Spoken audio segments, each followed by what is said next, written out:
Chief. Good evening. A very good evening to you. Yeah, I have to say that you are doing well and that you have won the appreciation of many, and that on the side of what you have taken the side of Calvary's resurrection, and many of us stand with you. I'm grateful. We're doing the Lord's work and the work we're paid to do. Okay, but tonight we'll ask you all the questions. Very well. And then we can deal with it. You tell us what's happening with the processes in Parliament. People must understand that as well. Definitely. Where is the bill? What is it going to do in Parliament? Before then, let's just take a little bit of time to give you and our viewers the real history of this matter. Kuku is going to join me in the studio. Kuku, come, let's talk about the history. So he has been working on this for the last 2 days, all the research and all of that. So tell us, where is this coming from? The prohibition of gay sex, if you like. Where is it coming from? So the first known statutory prohibition of these activities was by King Henry VIII, way back in the 1500s. Henry VIII of England? Yes, Henry VIII of England. He was against it? Yes. Okay. And he used it, by passing it, certain Catholic monks were incarcerated and their lands were seized and vested in the crown. But the modern... For them participating in gay sex? Yes, at the time. Their lands were seized? Which year is this? The 1500s, around 1550, thereabouts. Okay. But the modern, the popular modern connotation of its criminalization was in the English Parliament in 1885 through the Labouchere Amendments to the Criminal and Other Offences Act of 1885. And the purpose of this amendment was to criminalize same-sex relations between two consenting male adults. That was what was actually used and enforced till the Wolfenden Report on Homosexual Offences in 1957 recommended that it ought to be no longer necessary. However, from then, it was then exported to common law jurisdictions of the world. Particularly, common law jurisdictions are nations that were colonized by England. But that was a statutory restriction. It does not necessarily mean that African customs or African traditional settings did not frown on it. Okay, I know that, but I want us to see whether there is actually a linkage between our colonial relations and this prohibition. Because if you look at the picture today, you will see the African on one side and the white man on one side, the European on one side. But what you are telling us is interesting, that the European and the African used to be on the same side on this matter. And that, in fact, they actually codified it under King James. So, but the bond of 1844 will predate your 1960, isn't it? And the bond of 1844 had some prohibitions of ritual murder, pioneering, and all of that. But that didn't say, the bond didn't say, yeah, thank you for putting that there. Okay. The bond didn't say, they didn't prohibit gay. Yeah, that's true, because in the year 1844, at that time, the British did not have full political jurisdiction over the Gold Coast. That occurred in 1874. And that was when they exerted their influence to be a political power, or formerly known, what we often call a colonial power over the Gold Coast. And so it was from there that they could then extend. However, there is evidence of it being restricted among British settlers in the Gold Coast as far back as 1860. And the reason was that at the time, a lot of British citizens would leave the UK, settle in certain colonies, particularly around the fort, so somewhere around Christiansborg, and would be engaging in certain activities that the Crown thought was not right. Therefore, it was imperative that these laws were exported to compel them to do what the Crown thought was right, even when they were in the colonies, in Gold Coast and other areas. What you're saying is that there was suspicion that this practice, which at the time in the eyes of the British was prohibited practice, will be carried out when they get outside the shores of Britain, when they come to the colonial places. So the law was exported to be able to catch them,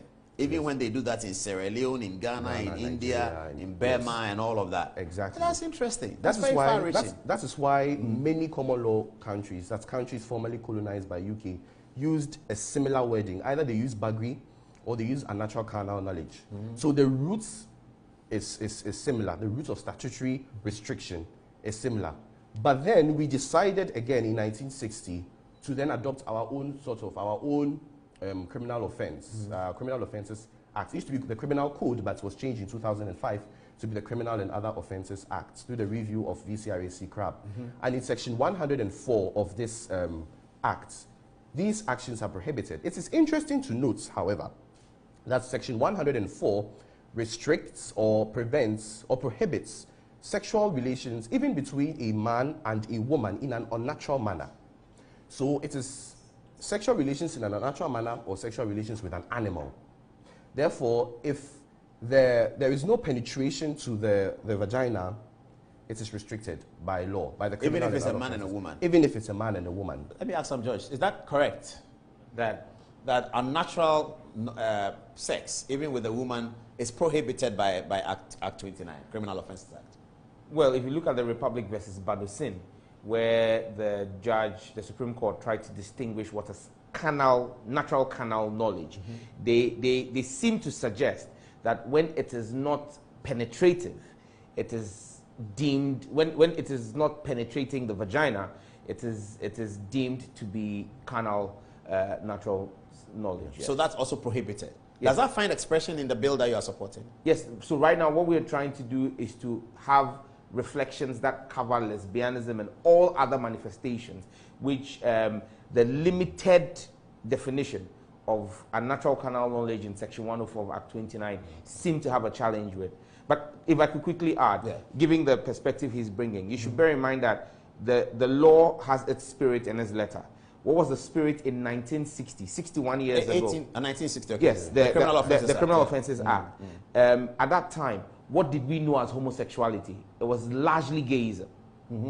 And that's how come, springing from the bond of 1844, you realize that it is largely focused on gayism, because at that time, things like pansexualism, transgenders, queers were an unknown entity at the time. And so these are latter-day additions. And you realize that even today, as we speak, there are new variations of homosexuality that are still being discovered.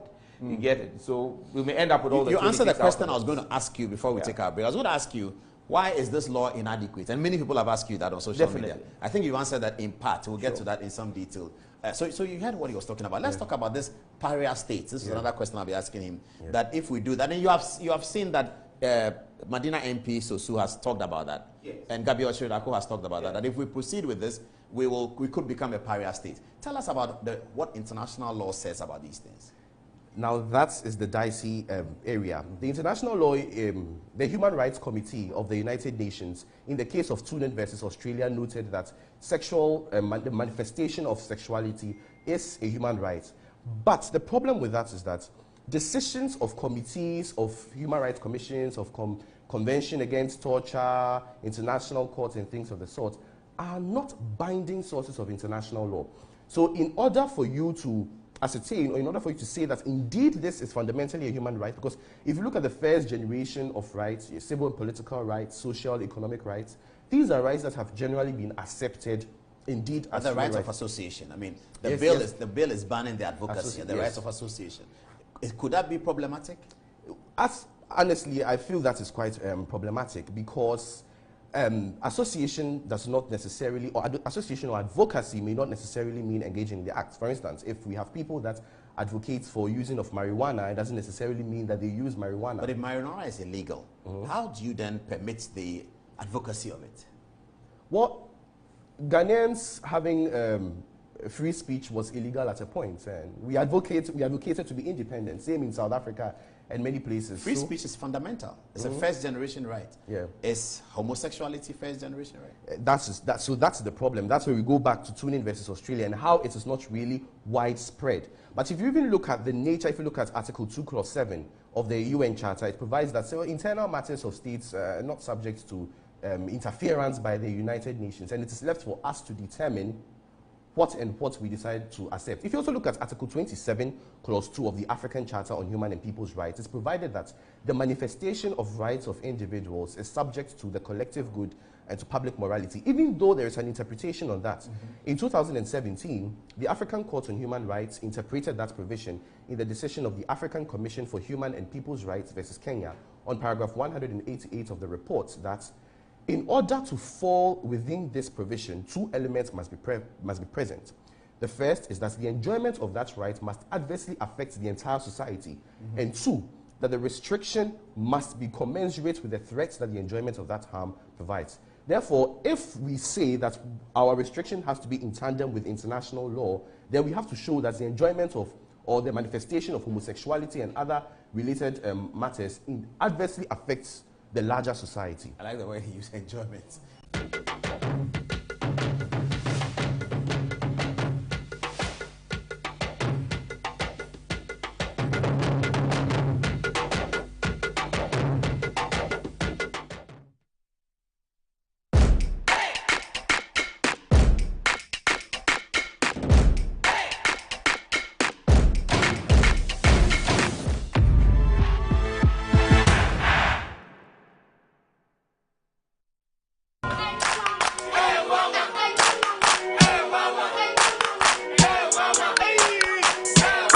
Unemu bua unkoisha Dr. Ban uye denwa.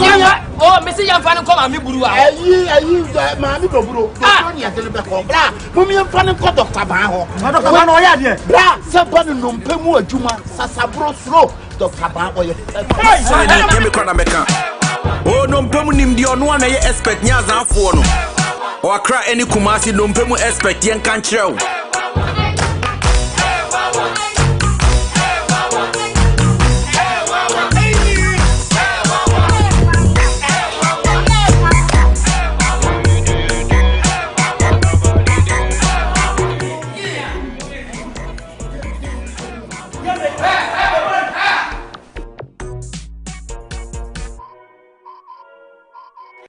Introducing Betway's Bet Influencer, a groundbreaking feature where you can make money by just sharing codes. He just needs to share his codes and make money.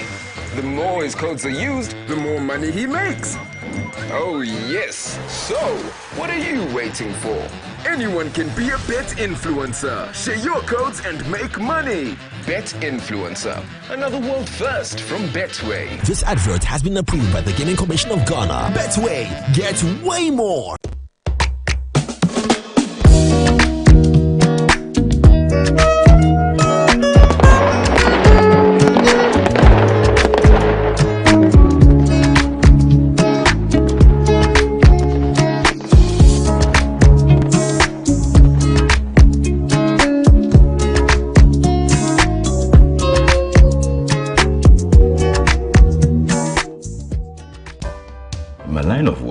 Confident smile is everything. Kale Charcoal Toothpaste keeps me on top of my game and ensures my smile is always radiant and bright. With the tiring nature of my job, we spend several hours under the scorching sun. To keep our teeth white and our breath fresh all the time, we use none other than Kale Charcoal Toothpaste. Kale Charcoal Toothpaste. You're on a Kessie and in a kit one. Samayo kendini ehu be hia se metwa sapapadia to ama me manfo Kale Charcoal's natural ingredients ene bɔ me se ho ban e ma ne sren ne sanso mama hotoso e wo bedwam. Kale Charcoal Toothpaste. Choose Kale Charcoal Toothpaste for anti-cavity, whiter teeth and fresher breath all day. Available in 80-gram and 150-gram. Grab yours today. Kale, happy smile. Welcome to Rehoboth Palm Ayimensa Gated Community. Nestled between the vibrant city of Accra and the breathtaking Ebri Mountains lies a serene gated community. Here, you'll find litigation-free, fully serviced demarcated plots to build your dream house in a gated community surrounded by lush greenery and the calming beauty of nature. Perfect canvas for your dream home you want to build. With well-tarred roads, a reliable drainage system, electricity and water, fully serviced plots are ready for your vision. Enjoy exclusive amenities like a swimming pool, tennis and basketball courts, all within the comfort of your community. Start your mornings with peaceful walks or energizing jogs under the shade of palm trees and stunning views of the Peduase Ebri Mountains and city skyline. Starting from 450,000 Ghana cedis and a flexible payment plan, visit www.rehobothpropertiesgh.com to make inquiries. Call or WhatsApp us on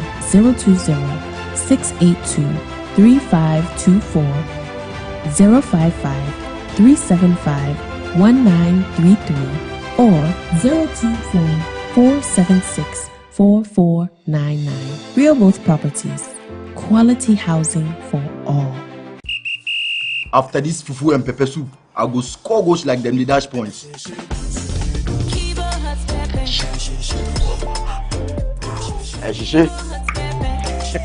Kivo 100% natural hot pepper. Good for your jollof, stew, soup, shito, spaghetti, and noodles. Kivo hot pepper. Moko show. I'm a match winner, but the real champion is Kivo 100% natural hot pepper. Champion taste. This advert is FDA approved. I'm here at Mycom JA Limited to show you the Promethean Active Panel, the ultimate tool for corporate institutions, hospitals, schools, and your home. With it crystal clear 4K display and an unbreakable screen with an ultra responsive touch technology. This isn't just a screen, it's a game changer. For corporate institutions and in schools, this active panel can be used for Zoom meetings and PowerPoint presentations. And oh, your homes are not left behind. You can use it to watch all your favorite programs by just connecting to a Fire Stick, and you can get access to channels like Netflix and Amazon, and voila, you are in there. At Mycom JA Limited, we provide you with the best quality products from the United States of America with 1-year warranty. You can get an Playing for your country, easy. Scoring, easy. Avoiding injuries, easy. Winning, easy. But you know what be easy now? Kivo 4-in-1 Gary mix. Easy. It gets everything inside. Gary, creamer, sugar, roasted granules. Just add water, then sharp my soakings make ready. Taste and energy, made easy. I'm a match winner, but the real champion is Kivo 4-in-1 Gary mix. Champion taste. This advert is FDA approved. Yes, next. Hey, Nadia Benson, Asamo. Me didn't tum. Mr. Friend, Calico, just call me cockroach. Now, Mr. Friend, me once now. Hey, that's you. Improve car. Yeah. Captain, mosquito, double the accent.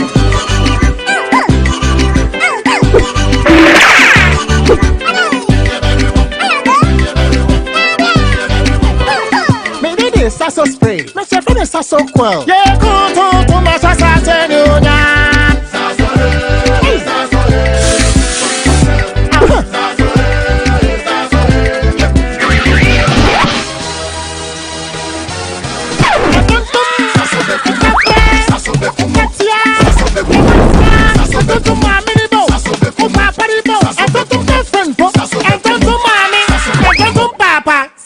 Come tum preko.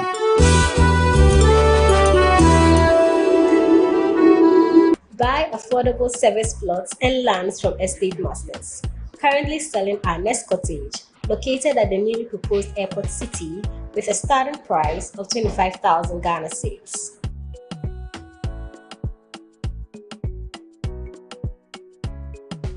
We also have Palm Hills, located at Pamfukuro in the Gomwa East District, also with a starting price of 15,000 Ghana cedis.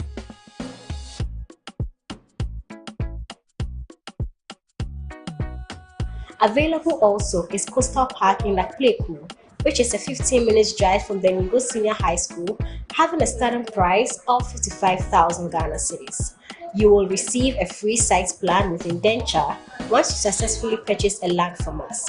For any enquiries, contact the numbers provided. Estate Masters, your most preferred estate partner.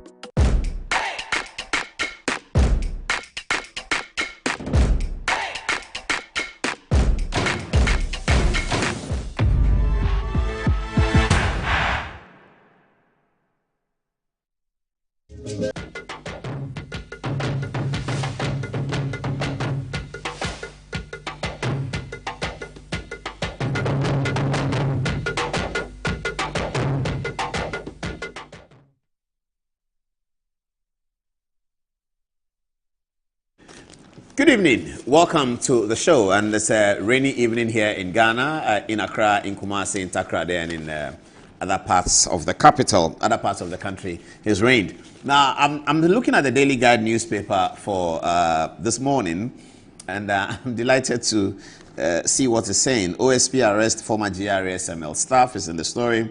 John Kufuor slams religious politics, and we'll be talking about that. John Kufuor says religion has no place in political divisions.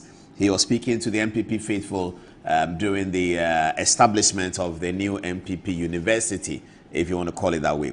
But the big story on the front page of the Daily Guide, it was also on the graphic, I will not resign. Tonight, that forms a big part of our conversation because Chief Justice Gertrude Tokono spoke last night in a massive press conference, which was also historic.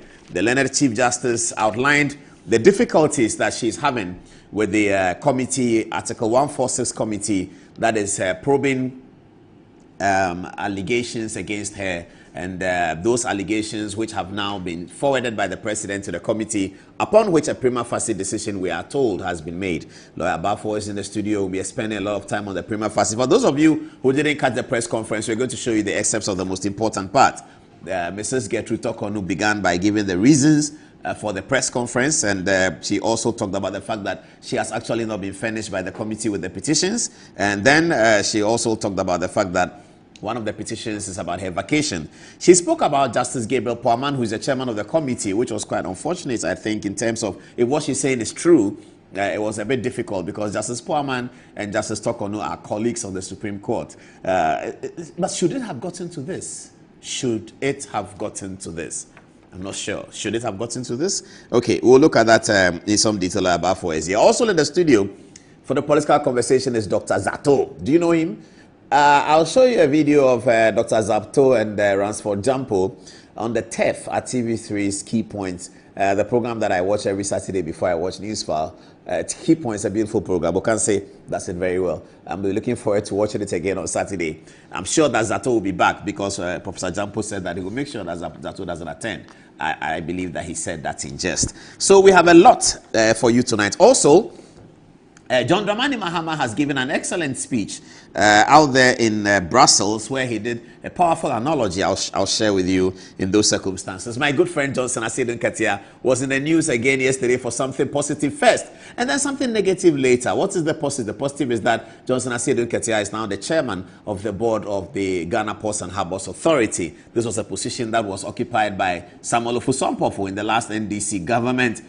Those who understand the politics and the matrix and the nexus, you know why I'm bringing up Samuel Ofusompofo name in this matter. Johnson Asedun Katia is now set and ready to lead GAPOHA. What does that mean? What are the ramifications for his presidential ambition? Maybe it's too early for us to start talking about that. Guzi Augustus Tano has spoken to Speaker of Parliament Alban Bagbin, and what did he say? He handed over, Mr. Speaker, the plan for the 24-hour economy. That's quite interesting. We'll be looking at that. But let's get to the touch screen and begin with first things first. Alrighty. Good evening again. Tonight is going to be fireworks as usual. I have Dr. Johnson Esiama on the touch screen, and I'm going to say a few things about him. We have heard news that the Bank of Ghana's earlier decision to dismiss 100 or so young people who had been employed by the bank has been changed and it's been reversed by the bank. And I'd like to congratulate Johnson Esiama, the governor of the Bank of Ghana, the board, whether NDC or MPP. Many people read that information with a sour taste in their mouth. This is June, 6 months after the government, and we are still hearing of dismissals. Everyone, I mean, I got calls from NDC people, I spoke to MPP people, NDC people. Everyone was, oh, but why? Oh, but why? Oh, why? Oh, why are we doing this? Oh, this is not good. Are they not qualified? If they are not qualified, you can let them go. But if they are qualified, are they not Ghanaians? Everyone was saying that. And it was a difficult decision, I'm sure, for the people who even took the decision, because sometimes politics gets in the way. But Johnson Esiama today is the hero, together with his team, his board, his team, and the entire staff. I mean, insiders in BOG thought that even the staff, whilst they did not do much in terms of talking, you could tell that they were all not completely happy with it. Some may have been happy, but not everyone. Tonight we are hearing that there's been some changes, and some of the staff, majority of them, will be recalled by the Bank of Ghana. Congratulations to the governor, Johnson Esiama. These days, you know, when you are in a government that is serving a second term, or a government that's serving a last term, like John Dramani Mahama's government, and people in high-profile positions like Johnson Esiama do something good, you know the conversation this evening, hey, Charlie, Esiama can be running mate, oh. I mean, no, the running mate is, Doc, they say you can be running mates because of what has happened at the BOG. They say now you are running mate material. They say, Esiama, but he's from Northern Volta, he's from OTN. Oh, Charlie, he can be running mate, pow. Because since Rawlings, the NDC have never had anybody from that side of the region becoming running mate. So Johnson Esiama, governor of the Bank of Ghana, you know, opening his heart, showing that he's a great father, and going through the process to take all the CVs. Look at it. Apparently, they had a board meeting that lasted so long. All the board members, congratulations to all of them. I don't have time to show all their photographs, but I think they did a good job. So, Honorable, if you know Johnson Esiama, tell him that tonight I am reporting that people are talking that Charlie, the running mates, because the NDC permutations are coming up. I'll talk a lot about that when I come to Johnson Asedun Ketia. He's another Johnson. So you have Johnson Asedun Ketia, Johnson Esiama, Hey, is this something? You have Julius Deborah Johnson Esiama. Hey, is this something? You have Emmanuel Amakofi-Boa Johnson Esiama. Hey, is this something? I don't know. I don't know, but just he's a professional. Dr. Isiama demonstrated that he and his team, the board, are great professional, and I think that they did a fantastic job. They need to be applauded. In the spirit of what has happened at the Bank of Ghana, can we have other institutions have a relook?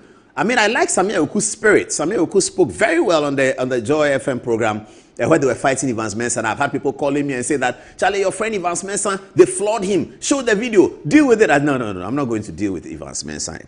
Evans, how are you doing?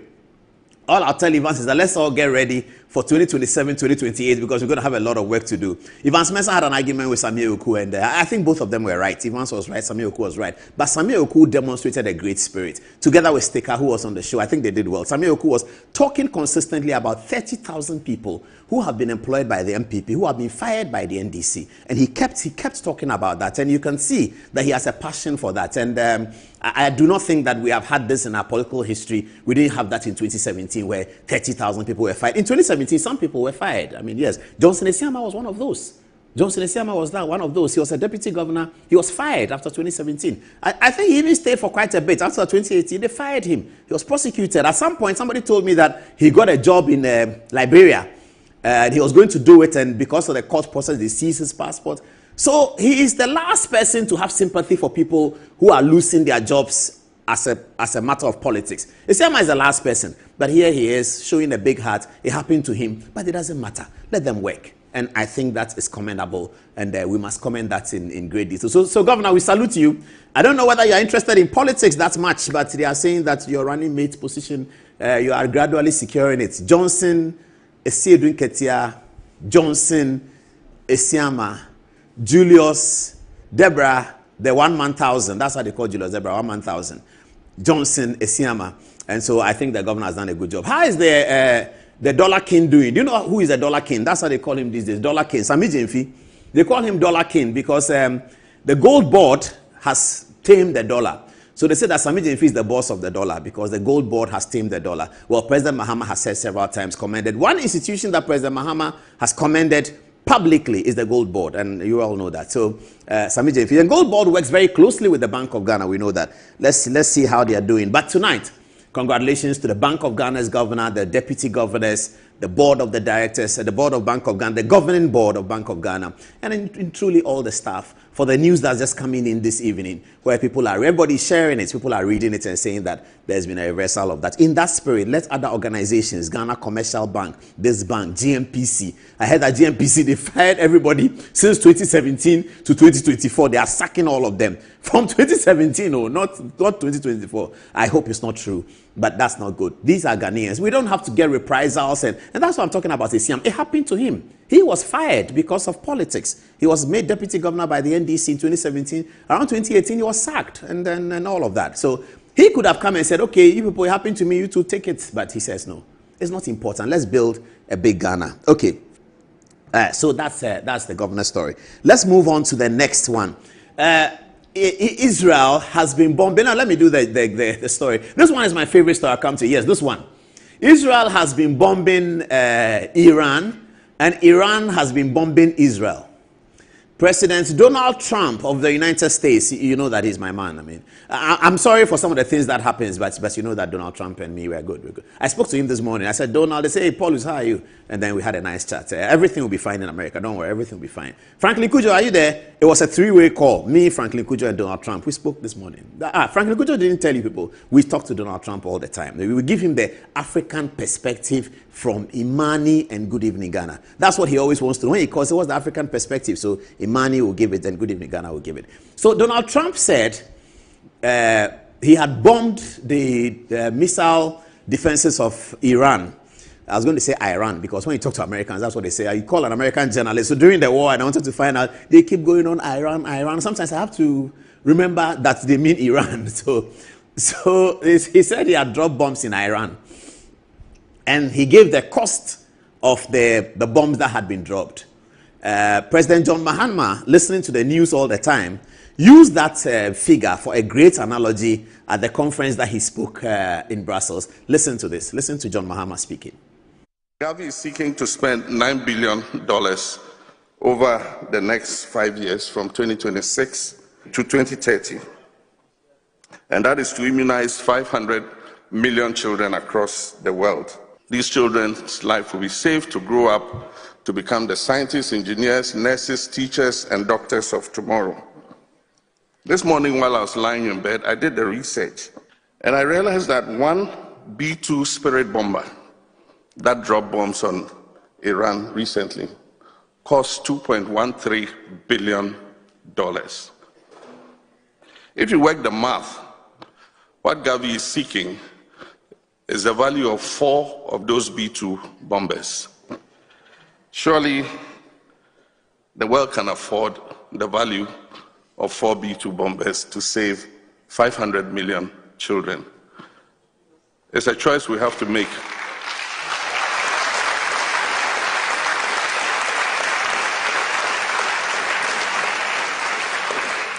It's a choice we have to make between taking lives and saving lives. And I'm sure that we will save lives instead of taking lives. And so, on behalf of the children of Ghana, I say thank you to Gavi. I say thank you to all who have pledged today. Thank you very much. God bless you.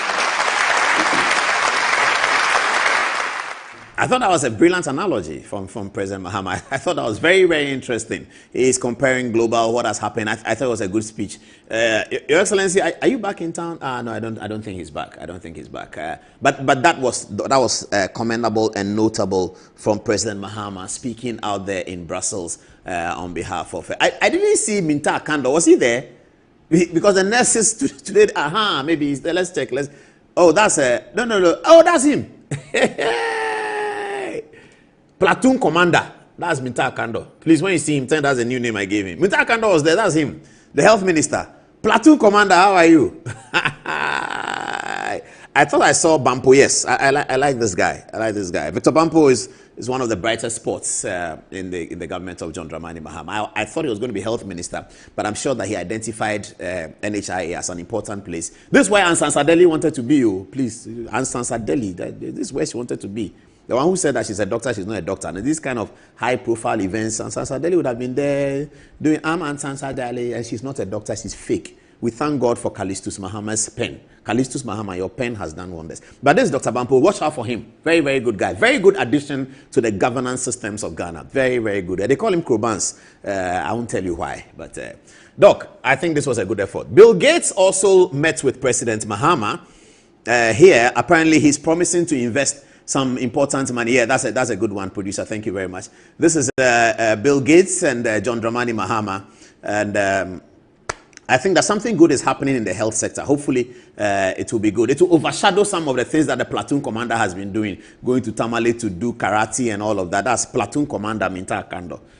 But here we are. This is very good as well. This is very good as well for the photographs. Okay, so that's President John Dramani Mahama scoring high political points in Brussels for the nation. Whilst President Mahama was away, something was happening at the Independence Square. That's very, very terrible, dastardly. Samuel George, everybody was pointing at him. He's responded. He's put out something on the internet, and Sam George says that if we are worried about what happened at the Independence Square, we should be worried about Akufo-Addo refusing to sign some bill of all sorts. These two gentlemen appeared at Ghana's secret Independence Square. We don't know who they are. And guess what they were doing? They were showing off their LGBT. I'm looking for a particular photograph. It's coming. They were showing off their LGBT situation. All of this may not say much. Oh, why is the kissing? That's the most important one. That's the evidence. I hope they have it. Or maybe they thought that it was too terrible to show it. No, they don't have it. These two gentlemen were seen under the arc of the Independence Square, actually kissing. Two men. Well, when they have done that, we don't need the LGBT bill. The Criminal Offences Act is already there. And we are really hoping that government can bring these two gentlemen to book. You don't need an LGBT bill because this was not done in secret. The LGBT bill was to chase people who were doing it in secret and to chase people who are talking about it and all of that. But this was not done in secret. This was done in the open, showing off gross homosexuality at Ghana's Independence Square. What's the point that they were making? It's become a political conversation. That's why we started today's conversation with Sam George's interview with me here in 2021, where he was talking about the LGBT bill. Alban Sumanu Kingsford Bagbin, the Speaker of Parliament, has said that over his dead body will the bill not be passed. So how come that inside the NDC administration, 6 months inside the NDC administration, these people have the boldness and the confidence to come to the Independence Square and do this? What is happening? This is NDC in power. This is the party that championed the anti-LGBT bill. Whilst President Mahama was scoring points in Brussels, this is what was happening at the Independence Square. 2 men. Please, can you find the picture of them kissing? That's the most important. That's the most important. I think there's a woman. I don't know. They are all very nice, handsome men. So it's difficult to tell who is playing the female role and who is playing the... Here they are, walking on the national, the most sensitive part of Ghana's F. The most sensitive part of Ghana's F. This is what they were doing there. This is what they were doing at the Independence Square. That's what they were doing. Why are we allowing that? Let's read what Sam George wrote. Sam George, who was one of the big proponents of the bill. Intim Fojo, the NDC MPP member of Parliament for Asin South, I believe, who was also a proponent, has also spoken. Now, this is what Sam George. Oh, we didn't put it out. Let me spread it here so we can all read it. This is what Sam George said on his Facebook page. He says, I have just returned to Accra from Ho in the Volta region, where I attended the climax of our successful girls ICT program. He goes on to say that I've seen numerous tags and posts about abhorrent disrespect of our culture and values by 2, he calls them, useless individuals. The disrespect of our national symbol is despicable, to say the least. He goes on to say, however, I am shocked to see apologies of the MPP calling on me and demanding action. What a shameless lot. We are where we are today without a strict legislation on these ills because former President Akufo-Addo failed and blatantly refused to sign the Family Values Bill into law after Parliament of Ghana and the courts cleared the bill. You defended the immoral stance of President Akufo-Addo then, and today you want to pontificate. How dare you, Sam George says. I have, along with my colleagues in Parliament, resubmitted the Family Values Bill. It has gotten Mr.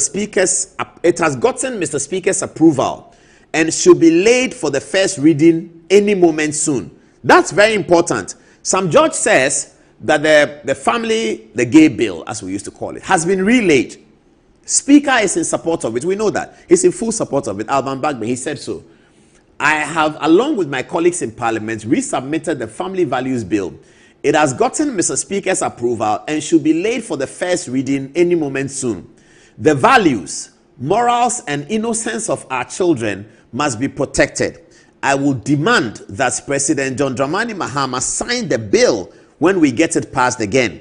My position has not changed, but I despise hypocrites. Law enforcement must identify the 2 miscreants in the viral photos and apply the full rigors of existing laws on them. And that's the point I made. There are existing laws that can punish these 2. Let's see what happens. Yeah, I got that. My goodness, this is so despicable. This is disgusting. This is awful. This is completely useless. Look at this. I mean, why? At Independence Square, Ghana. Look at this. But why? It's been 24 hours after this happened. Nobody has found them. Nobody. Who are they, by the way? Who are they? This has happened 6 months into the administration of the NDC that championed the LGBT bill through Sam George. This didn't happen in Akufo-Addo's time. The Akufo-Addo, they said he likes LGBT, he doesn't want to sign the bill. This didn't happen in Akufo-Addo's time. This has happened here. What is happening? Yeah, I can't even look at it. I have to close my eyes. Yeah. This is terrible. My goodness. Let me go back to the last sentence of Sam George. He says, law enforcement must identify the 2 people in the viral photos and apply the full rigors of existing law. It has to be applied. The complete full existing law has to be applied. What are they doing here? Oh, they went to botanical. Is it a breed? This is a breed. They are, so what? Are they in Ghana for holiday or something? They should be told that you can't do that in Ghana. Oh. No, the police should take action. The police haven't taken any action on Ansan Sadeli up till today. This one too is there. They have not taken any action. Did they come on the invitation of some important people in government? Is that what happened? Did they come on the invitation of some important people in government? Do some people at Jubilee House know about this? The people in the Jubilee House, I've heard some names, but I'm not going to mention them because I know them well. It's okay, I'm not going to mention them. But I've heard some names. Chief, do you know about this one? And then they are allowed to come in and go and take photographs there. Tomorrow is McMill. We are shouting. Next day is Joshua, 7-foot boxer. We are shouting. Now this one, we shouldn't just shout. We should get out there on the streets. This is terrible. Our children shouldn't be educated with this. This is completely bad. Franklin Kujo, tomorrow morning when we are talking to Donald Trump, let's tell him, Franklin Kujo and I will talk to Donald Trump quite a bit. Tomorrow morning on our conversation with Donald Trump, let's talk to him that, please, call the authorities in Ghana. Summon the Washington ambassador, Victor Smith. Summon him that, hey, what's happening in your country? If you don't do that, if they don't do that, Donald Trump, bring the John Mohammed's bomb is called B2. Yeah, come and drop it at on their head. Come and drop it on the head. The B2. This is terrible. Why should this happen in Ghana? And the bill must be quickly passed. This is not politics. I mean, I supported the bill. I support Akufo-Addo to the hilt, but I supported the bill. So this is not about politics. Let us be sure that we do the right thing. It is very, very important that we do the right thing. Okay, they are signaling me that this time is running. We have a lot to do. Bafo is ready. Okay, so now let's go to Vincent Asifua. I think it's related, isn't it? Vincent Asifua has, based on this, appealed to President John Dramani Mahama. So, Office of Member of Parliament, Honorable Vincent Asifua Oltafo, petitioned to His Excellency the President John Dramani Mahama. He said, "It's with a heavy heart and deep concern I write to you, not just as a citizen of Ghana, but as someone deeply troubled by a disturbing development that has caused immense pain to many Ghanaians across the country." And he's right. In recent days, images have circulated showing two homosexual individuals taking deliberate photographs at the Independence Square and the Kwame Nkrumah Mausoleum site that represents our national freedom, but our national pride and sacrifice of our forefathers. Okay. These spaces are sacred. That's correct. Very sacred. They are not to be turned into platforms for promoting acts that are fundamentally alien to our culture, moral, and religious values. This is not just a social issue, it is a moral affront and a spiritual insult to the conscience of our nation. I speak with grief because what happened is not just a photo opportunity, it is symbolic of a creeping agenda to normalize what the overwhelming majority of Ghanaians reject as immoral. Where still it took place at Independence Square, the very ground that marks the divine hand of God in granting us freedom as a people. That grounds has now been defiled. Surely, defiled, completely defiled. We need to go and pray there. We need to go and take Pastor Nana Opoku-Sarkodie there and the commanding archbishop there to go and speak some heavy tongues over there and remove these kind of evil spirits that have settled there as a result of what happened. Yes, evil spirits will settle there because it is evil. It is just plain simple evil. That's all it is. I mean, I know my friends are going to come after me that you are not enlightened and because you don't have a PhD from America, you don't understand it. Yeah, I get all that. But fundamentally, it is evil. It is homosexuality. It's not good at all. It's terrible. Vincent, thank you very much. And let's see what happens in the political arena, because if Jubilee House, somebody in Jubilee House knows about this and knew that they were going to do that, that person must also be queried. It is very, very bad. Okay, I'm being signaled to get to Johnson Asiedu Nketia very quickly. Please prepare Lawyer Bafo to come in very soon now. Hey, General, how are you? I love talking about a general. You know, the guy standing behind him is not his bodyguard, though. It's a full brigadier general of the Ghana Armed Forces. He's a director general of GAPOHA. Now, my friend Johnson Asiedu Nketia got an appointment. I don't know whether he's going to have a party. He should invite me. I just like Johnson Asiedu Nketia. You know, I like his fortitude, I like his tenacity, and I like his focus. You have to like him. His fortitude, his tenacity, and his focus. The NDC chairman. He's my very good friend. We fight every day. There he is taking his oath of office to be the chairman of GAPOHA. Okay, so Johnson Asiedu Nketia is chairman of GAPOHA. What does it mean for the elections of 2024? I didn't see. Yes, okay, that's Johnson Asiedu Nketia. There he is. He's taking the oath of office. But here he is as well. After taking the oath of office, this is the board chairman of GAPOHA. That's his director general. Johnson Asedu Ketia is certainly running for the NDC leadership in 2027. And that's why I was telling journalist colleagues Evans Mensah and Co that from 2027 to 2020, we are going to be brutally busy because Johnson Asedu Ketia is running. Chief of Staff Julius Debra is running. Ama Kofi Boa is running. I don't know whether Omanibo Ama will run. I doubt, but maybe he's just running to keep himself inside the NDC agenda. It's going to be very interesting, isn't it? It's going to be very, very interesting. Are you supporting Johnson Asedu Ketia? I don't know. Who are you supporting? So Asedu Ketia is chairman of GAPOHA. Hopefully he can rake up some support for himself in approaching the NDC contest. But you know, his serious face, after this one, which was positive, he came up with a lot of criticism. He appeared on Evans Mensah's show on PM Express last night. I was watching. And he said that Jean Mensah should be sacked. And this morning, all guns were dropped on him. MPP and CPP held a press conference that he can't say that. He truly cannot say that. I was listening to Joy FM Super Morning Show early this morning when Winston and the team were having a chat about it. And they were all thought like, no, you Johnson Asedu Ketia should not be saying these things. But anyway, he said it. He said that the electoral commissioner should be sacked. He should be impeached and thrown away because they are not fit for purpose. They don't know what they are doing. This is an electoral commission that has held 2 successful elections. Actually, very successful elections, 2020 and 2024. 2024 was brutal and dastardly. The police cooperation was not there. Even with that, they managed to hold the election successfully. Dr. Mahamadou Bawumia came in to save the nation with a very early concession, and that helped a lot of matters. But still, the Electoral Commission pulled through. They completely pulled through. They still have Ablekuma, and they've told us time and time again, Ablekuma is not their fault. If the police can keep the peace, they will be able to declare the results. But they're not going to risk their lives there when people are going to throw stones and trying to beat them up and all of that. They're not going to do that. So that's what happened. That's what happened. That's why Electoral Commission is where it is. And Johnson Asedu Ketia quickly says that they should sack them, they should throw them away, etc., etc. Well, I don't know. But good evening, General. Congratulations. That's why I put your photograph here. There's a lot more for us to have. Many more fights coming up. Many more smiles. Many more handshakes. Many funerals for us to attend in Sekwa and Chra and then Kranza. I'll be there with you, Johnson Asedu Ketia. General, I'll be there with you. Don't worry. But we'll continue our fights because we disagree philosophically. He's left, I'm right, and we disagree. So we'll continue fighting. But I like him. I like him very much. Johnson Asedu Ketia. Oh, I was going to say something about, why do you have John Ajekum Kufuor here? Or you want me to play there? I'll talk about John Ajekum Kufuor when Dr. Zato comes. So let's take it like that. Okay, so I'm done with Johnson Asedu Ketia. Now, let's get to the big story. I asked Lawyer Balfour to get prepared. He said, okay, good.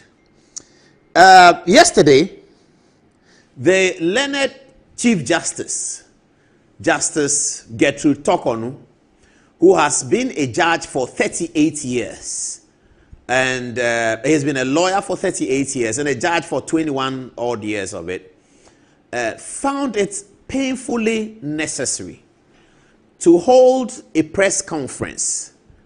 And at the press conference, the Lord Chief Justice was at pain to even start the press conference by telling the media why she had to do a press conference. This is the first time in Ghana's 68 years of independence. You can see the Chief Justice arriving together with her ever-present husband at the press conference. This is the first time in 68 years that a Chief Justice has had to do a press conference.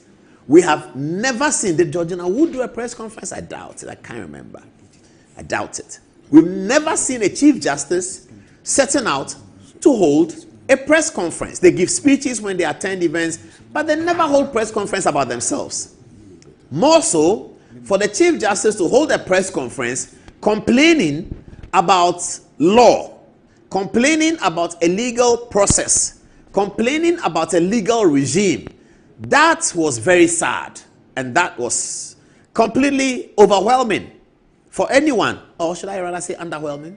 That was underwhelming for anyone who is interested in democracy, who is interested in the tenets of rule of law, who is interested in fundamental human rights. That the Chief Justice is holding a press conference and complaining that I am being hounded on the altar of politics. That was hard. That was hard for anyone to take. The Lord Chief Justice said, I am being hounded on the altar of politics on account of my appointment by a political group, on account of statements I have made in the discharge of my duty as a judge, sitting among a panel of 5, sometimes 7, on account of legal opinions I have taken in exercise of my duty as a jurist, I am being hounded for that. I mean, that goes all the way back to ancient Greece. It goes all the way back behind Oliver Cromwell. And that is why the Chief Justice went all the way back to Nebuchadnezzar. Why must we have this in a country? We shouldn't. Do the people in authority know that this is what is happening? Okay, the Chief Justice can be bad. She doesn't smile. She doesn't play ampe with anybody. But it's not about Gertrude Tokonu. No. It's about the 1992 Constitution and the tenets of democracy. If they say that they are going to arrest Paul Adomochi because he has WhatsApp exchanges with Akufo-Addo and they've read it and they are coming to whatever. It's not about Paul Adomochi. It's about, should a democracy have somebody arrested because he exchanged WhatsApp messages with Akufo-Addo? Is that what it is? That is why it's important for us to take the sentiments of men and women out of the discharge of law. That's what the 1992 Constitution is about. That's why the 1992 Constitution has no name in it. It says if a person, if such an one appointed by the president having appointed this, a judge having done this, they don't name any judge because it's about institutional cleanliness. It's about the sacrosanct nature of how we practice our democracy. No Chief Justice in England, no Chief Justice in America, no Chief Justice in Denmark, Sweden, even South Africa, I dare say even Nigeria, Cote d'Ivoire, Egypt, will ever go to bed being worried about the outcome of an election results. And here in Ghana, we have never had a Chief Justice who goes out worried about the outcome of an election result, because on 7 December, the Chief Justice has a responsibility. On 7 December every 4 years, the Chief Justice has a responsibility to swear in the president, whether you like the president or not, whether you don't like the president or not. As Chief Justice, you have a responsibility to attend the Independence Square at the Speaker's call and swear in the president. In the same way, no political authority, whether you like the Chief Justice or not, you don't have to like him or her, but you have to deal with the Chief Justice according to the principles laid out in the Republican Constitution of 1992. Here is Justice Tokonu having to explain to the media the reasons why she has broken a 68-year convention to now hit the silver screen and speak to the general public. Listen to her. I have decided to make this statement today because the violations have not stopped. Indeed, they have escalated beyond anything I could have imagined as possible in justice delivery. These violations include the committee's refusal, in breach of the rules of natural justice, to recognize my lawyer on the first day of proceedings, simply because I was not personally present with him. And they went ahead to make arrangements for the hearing without involving my lawyer while he was sitting in front of them. The committee has also failed to indicate the specific charges that I'm supposed to be defending myself against in order to allow me to adequately prepare a defense of the charges. The committee has gone on to permit two of the petitioners, Mr. Daniel Ofori and Shining Stars, not to testify at all or present what case they brought to them at the hearing. The committee has refused to allow me to go into the hearing with any family member. Before you enter, there's a thorough search of my body and my handbag in violation of protocols and courtesies extended to any Chief Justice, which protocols and courtesies are honored in the name of the nation, both in Ghana and outside of Ghana. And then the work of the committee is being conducted in a cordoned high security zone on Castle Drive, Posum, when all Article 146 proceedings since 1993 have been held in facilities of the Judicial Service. It is hard not to reach the conclusion that the choice of venue against the backdrop of secrecy of proceedings is intended to intimidate me and to prevent any citizen of Ghana from knowing how the proceedings are being conducted. The question to be asked is, why would anyone demand that I go on vacation given to me as Chief Justice with my police security?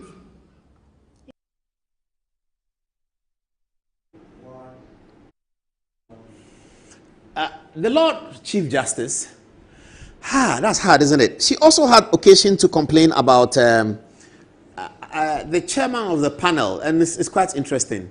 You know, there's one of the petitioners had listed the chairman of the panel as one of his witnesses. As I've been told, when the petitioner got into the room and saw the Justice Gabriel Poaman chairing, Justice Gabriel Poaman is my friend because we all used to be PNC. You know, Dr. Liman's party.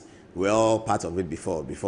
I think he still is part of it. So I stoutly defended Justice Poaman when he went for vetting and they said that he's a political person and he cannot be Supreme Court judge. We all defended him. Very good friend of Professor Mills, Justice Gabriel Poaman.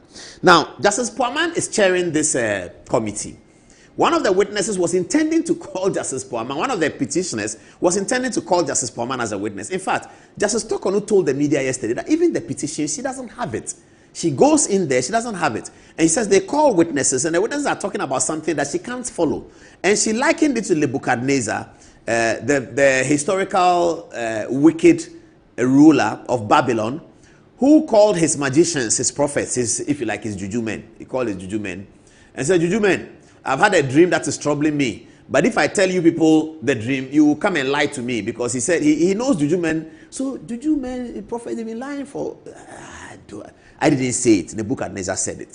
So if you look at Nebuchadnezzar 5,000 years ago, and he was worried that the juju men, the prophets, will be lying to him. You look at it 5,000 years later. Do you know any prophet who has lied to you?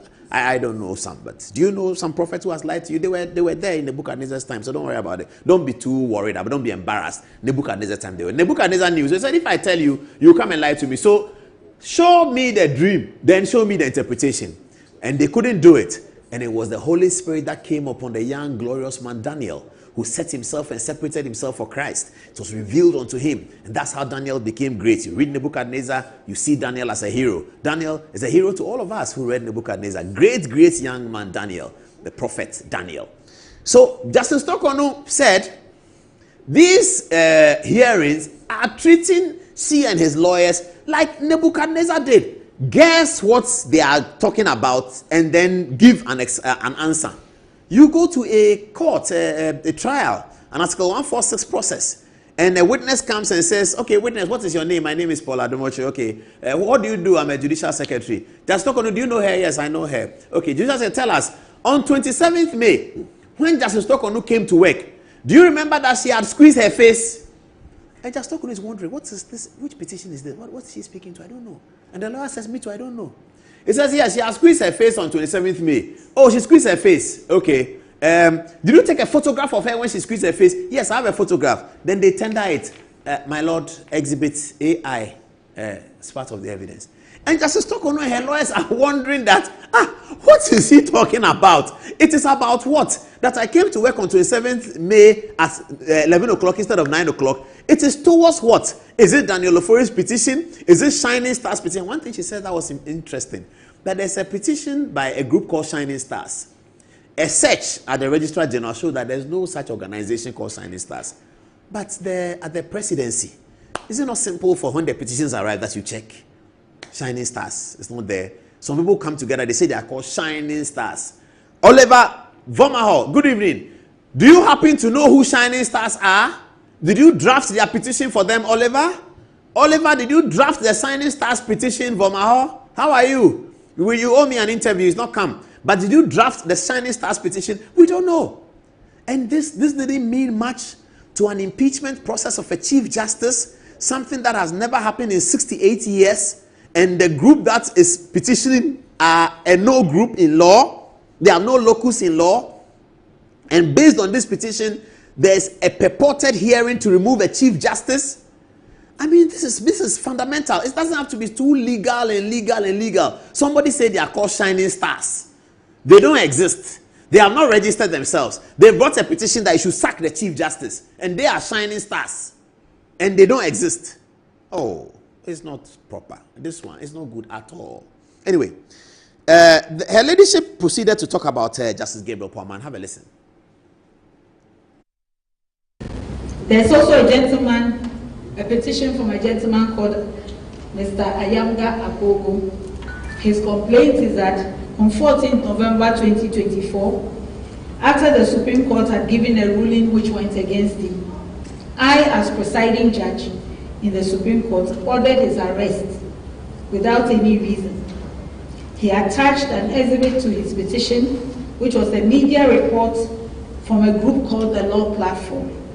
This media report says that after the Supreme Court panel had ruled against Mr. Akogo, he started to shout in the courtroom, and that is why he was taken out of the courtroom. Essentially, therefore, his own exhibit contradicts his claims. Mr. Akogo goes on to claim that when he applied for a copy of the day's proceedings, which were signed by all the judges that presided on his case, he did not see a record that he had been arrested. So I should be removed as Chief Justice. What is significant about this petition is that Justice Poaman sat with me as one of the judges who heard Mr. Akogo's case and was named as a witness that Mr. Akogo will call. But His Excellency the President has appointed him to chair and inquire into this petition, and he has accepted to do so. You heard the Lord Chief Justice. I mean, if you want to go take a Chief Justice through a process like this, it has to have some important landmarks and epochs that we can talk about. You don't want people to start thinking that the process is lacking merit or the process is lacking fairness. This is Ghana. This is a constitution that has been running for 35 years. Well, why are we doing this? I mean, the person who has won the election has won the election. You have the control of state power for 4 years. You inherit the state power, you control it. And if you look at all the oath of the president, the oath of the vice president, at the second schedule of the 1992 constitution is there to be fair to all Ghanaians, because the state power is for you for a period. You can't give the state power to one person forever. We are not a monarchy, we are a democracy. So I don't know why anybody will want to present a situation that somebody can say is unfair. You have the Lord Chief Justice breaking her silence and doing something that has not happened in 68 years to address the media. This is Justice Gabriel Poaman. Osofo, my Lord, how are you? Justice Poaman is a distinguished judge of the Supreme Court. My Lord, I salute you. We've been talking about you on TV today. That's His Lordship, Justice Gabriel Poaman, the judge that Justice Tokonu refers to. Finally, there's this big issue about Justice Tokonu traveling with her family, and she traveled with her family, and she chopped the money, and she went to Kenya with her daughter, and they went to chop our money. They drank tea, they had biscuits and plantain margarine. Yeah, plantain margarine. If you are not 50 years old, you know plantain margarine, so don't worry about it. But if you are 50 years old, you know. They drank tea and plantain margarine, and they had brown bread from Bachona Total. What's the problem? Chief Justice travels with her daughter or her husband. They give her $14,000 to go and spend. She comes back and says, oh, I spent $4,000. Here is the $9,000 back to the States. Many of us won't do that. Many of us, those of us who like nice bag and nice this and nice earring, nice necklace. I'm Chief Justice. I go to London. I go to Mayfair. Then I have $9,000. Then I bring it back to the registrar. For what? The whole big government of Ghana with billions and billions of dollars. I should come and give them $9,000 for what? I'll buy bag. I'll buy sneakers. I'll buy nice things. I'll buy something. Not Gertrude Tokonu. Not Gertrude Tokonu. She returned the money. The politicians who are looking at this and asking Gertrude Tokonu to be fired, the politicians who are looking at this, do you bring back $9,000 to your chief director? Show me one politician since 1992 that has traveled to Abroche, come back and retired impressed. One politician. The other day, Shamima Muslim said that 20,000 in the hands of a politician is peanuts. Domelevo was angry. Shamima, my sister. Shamima, how are you? Good. You know that we are related. Shamima Muslim, my sister, said that 20,000 cedis in the hands of a politician is peanuts. And she was right. Because if you're a politician, the other day I went to a funeral in Kumasi. I went to Atapoku's mother's funeral. I was there. I was watching politicians. Hey, when I arrived, they came. Oh, Mr. Paul, I say, hey, me, I'm not a politician. I beg you. Not yet. I beg you, pa. Then they'll be drumming. Then they are following you. Charlie, I saw the politicians sharing money. It's not because they want to share money. The people were coming. So Shamima is right when she says that 20,000 is peanut. As a result of that, no politician since 1992, look at how many they are. Rawlings had 60 ministers, then 60 ministers second term. Kufuor had 80 ministers, then Mills had 80 ministers, then John Mahama had 80 ministers, then Akufo-Addo had 120 ministers in the first time, 80 ministers. John Mahama now has 57 ministers. According to Abu Jinapo, John Mahama actually has 100 appointees. They are all traveling on a public purse. I'm sure that since 1992. Maybe we should do that. Why? Frankly, Kujo, let's do that research. How much per diem has been spent for the 35 years of our democracy is going to run into the trillions. Nobody has ever returned an impressed. Only Gertrude Tokonu, and for that reason, she is being impeached. The politicians who are impeaching her, do they return impressed? Oh, Ghana, it's not proper. Let's build our democracy and let's stop these things. Why can't we become like England? England, we can be better. Can't we become, as for elections, somebody will win, somebody will lose. Yes, somebody will get 38%. Tomorrow, somebody will get 25%. Tomorrow, another person will get 17%. Dan Latte did that, he never won. Papa Kwesi Ndum did that, he never won. Akufo-Addo went, he won. John Mahama was beaten, he came back. It will be topsy-turvy like that in politics for a long time to come. That is the expression of democracy. But let's not destroy it because of a penchant to remove one person. Why? This woman, a woman, Chief Justice, travels abroad and returns impressed, and they are sacking her because of that. Listen to Gertrude Tokonu. The question to be asked is, why would anyone demand that I go on vacation given to me as Chief Justice with my police security, instead of going with my husband or my daughter? And how can this be a reason for subjecting a Chief Justice to a committee of inquiry? I was given $14,000. I could only spend $4,400, and I returned $9,600 2 days after I returned from Ghana, from my journey. And so I knew that it was necessary that the issues being thrown around as petitions against me needed to get into the public space.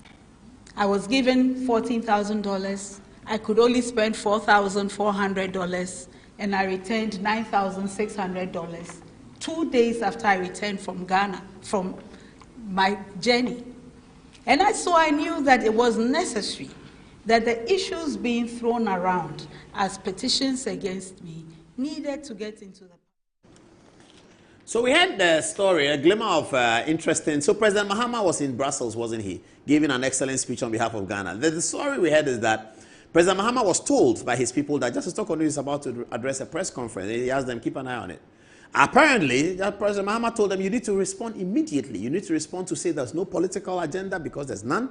And you need to respond to say that we have no connection with this Edu Lodge that he was talking about. So President Mahama gave tacit support to what Felix Kwakye-Ofosu did yesterday. Now, if you look at Felix Kwakye-Ofosu's demeanor yesterday, which has been commended by some people, you will understand that the whole thing was choreographed by his boss, John Dramani Mahama. Here is Felix Kwakye-Ofosu responding immediately after the Chief Justice ended. And that was a good sign. Very, very good sign. This is it. The other point that I wish to also place on record is that the attempts to link the dastardly killings of some Supreme Court judges and a military officer to this case are most disingenuous. To begin with, this government and President Mahama have nothing to do with the killing of any judge. Second, there's absolutely no nexus between the petitions that have been brought and that unfortunate incident in our past. So any effort to link the two is regrettable and should not find space in this sort of discourse. It is most undesirable, it is most unacceptable. Now, the venue in question is the Edu Lodge. Yes, it is close to the Osu Castle, which used to be the... Let's question for following the demeanor of his boss who apparently choreographed that press conference. But it was good that government responded to allay the fears of people that it's not political. But if it's not political, then let's get into the merits of what Justice Tokonu said. Earlier this morning, my friend Anaya Jantua, you know why she's my friend, don't you? She had some very harsh words for Justice Tokonu. As you watch that, I settled in with Lawyer Bafo, and then we have the interview conduct. Dr. Zato is still in the studio. Will be talking to me about politics. Yes, Nana Ajantua, please, never again. Don't say that again. You're our friend. Don't do that. You're a very respectable woman that we respect. This was not good. Helen, I don't even know where to start from. I mean, truly. Yesterday, when I saw her speaking, I told myself what's going on. We have a constitution, as Felix said, and nobody is above the laws of this country. Nobody is bigger than the laws. And I am surprised that this woman, in 2017, if we were put in a certain situation, do you get me? You couldn't even have the nerve and the right to speak. And I think we are being too nice on certain. Too nice? Yes. Because, I mean, seriously, there is a rule, there is a constitutional provision. You are going through a process. That process should be held in camera. Then you come out with your own views about what is going on there. Some of the things that she says is far-fetched. She's speaking as if she's been put in a certain bind, a certain place, a certain bad place. And these are the people who are interrogating her or speaking to her, interacting with her. About 2 of them are her colleagues, right? That's right. Yes. And you cannot, you don't feel comfortable with your own colleagues. Then who are you? Her body language is so nauseating. Her body language. Yes, it's so nauseating, the way she even makes her face. For somebody who says that you are in a situation of despondency, a situation where you think that you are being put down. And she has this haughty look. And that is what God hates. A haughty look. She says she's a Christian. She should go to Proverbs 6:16. Haughty eyes. The thing that God hates. Her whole body language smacks of arrogance. So I told myself, whoever made a mistake to come and inflict this woman on us as the Chief Justice. We can't continue showing this. We can't. Oh, Nana Ajantwa, you can call the Chief Justice body language with those words on television? But why? Oh, no. Nana, come again. Please come and apologize, withdraw those words, let's move on. How can you describe the Chief Justice with those words? Do you think that Professor Jenano Pokwajaman will say that? Will look at the Chief Justice and say, no, Naya Ajantwa, stop that. What are people saying? Lawyer Bafo is ready. Antoinette, you first. So on the story of the CJ, Petro Yebo says, good evening, Paul. Let us put aside politics for now. This Chief Justice removal saga is really putting the country into a total international disgrace. At least, even if you dislike the CJ, it must be treated in a more dignified way. Now, Awudu Wandani says, I strongly do believe the suspension is an egregious overreach of judicial power and an abuse of executive authority, undermining the very fabric of our democratic institutions. Now, Okante says, this is too bad. What at all does the NDC want? If genuinely they believe this woman has done something wrong, why don't they give her a very fair hearing? What kind of booga ruling is this? Are we in a military era, he adds. Now, Shifman says, Paul, I love the boldness of the suspended CJ to let Ghanaians know all the evil political intent of this government to sack her and put her name into public ridicule. The truth is that no matter what, she will be removed because it's one of the NDC campaign promises. Madame Tokonu should even thank her stars for being alive now.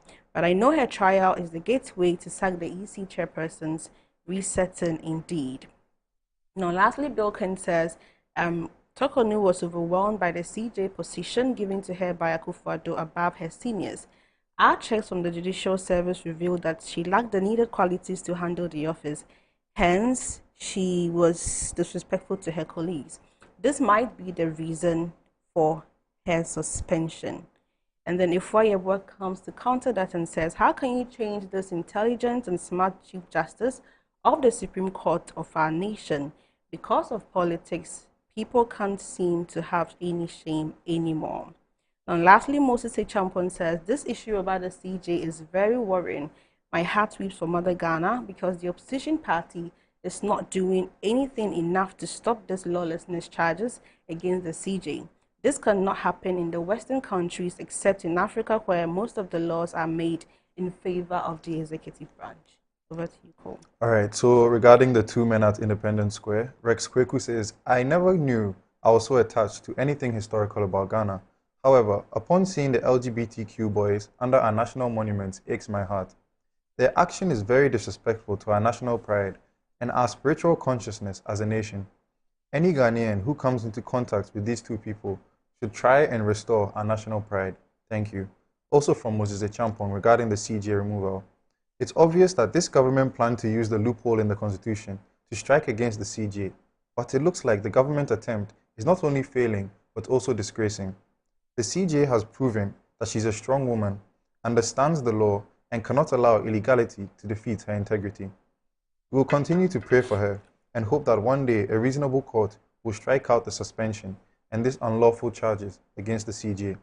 Now finally, Cornelius Opoku-Mensah quips, I am also sending my petition to remove the Chief Justice because my wife refused to prepare jollof rice for me on December 2024. Now back to you, Paul. Thank you very much for the messages. And Lawyer Balfour, good evening. Welcome to the studio. Good evening, my brother. You are coming from Parliament and coming from an extensive practice of law. What do you make of the Chief Justice press conference? Should she have spoken? It may appear that by speaking, she'll be breaching the provision of the Constitution regarding the secrecy of the process. That said, she appears to be in a very desperate situation. And when somebody is in a desperate situation, you know, they may want to explore avenues so that they can be given a hearing, or people come to their aid. She said so many things yesterday. What for me is at the core of, the core of the issue is there seems to be a breach or lack of procedural integrity in this matter. And I would want to say that regardless of what we think of her, she has a right to be heard, and she has a right to be deemed innocent until proven guilty. At the heart of our law, in terms of dispute resolution, is that everyone is innocent until proven guilty. And indeed, the law requires that when a person is going through processes of this nature, be it criminal, be it disciplinary, the person is entitled to all the assistance that that person requires to be able to prosecute his or her case ordinarily. That then means that the Chief Justice, like any other Ghanaian under the Constitution of this country, rather needs to be assisted to defend herself and not to be treated as a person who is guilty. You know, Paul, you said something that is really true. We don't develop a country, right, other than using principles and values. And so we need to build a country of principles. And through the principles, we'll develop the values of this country.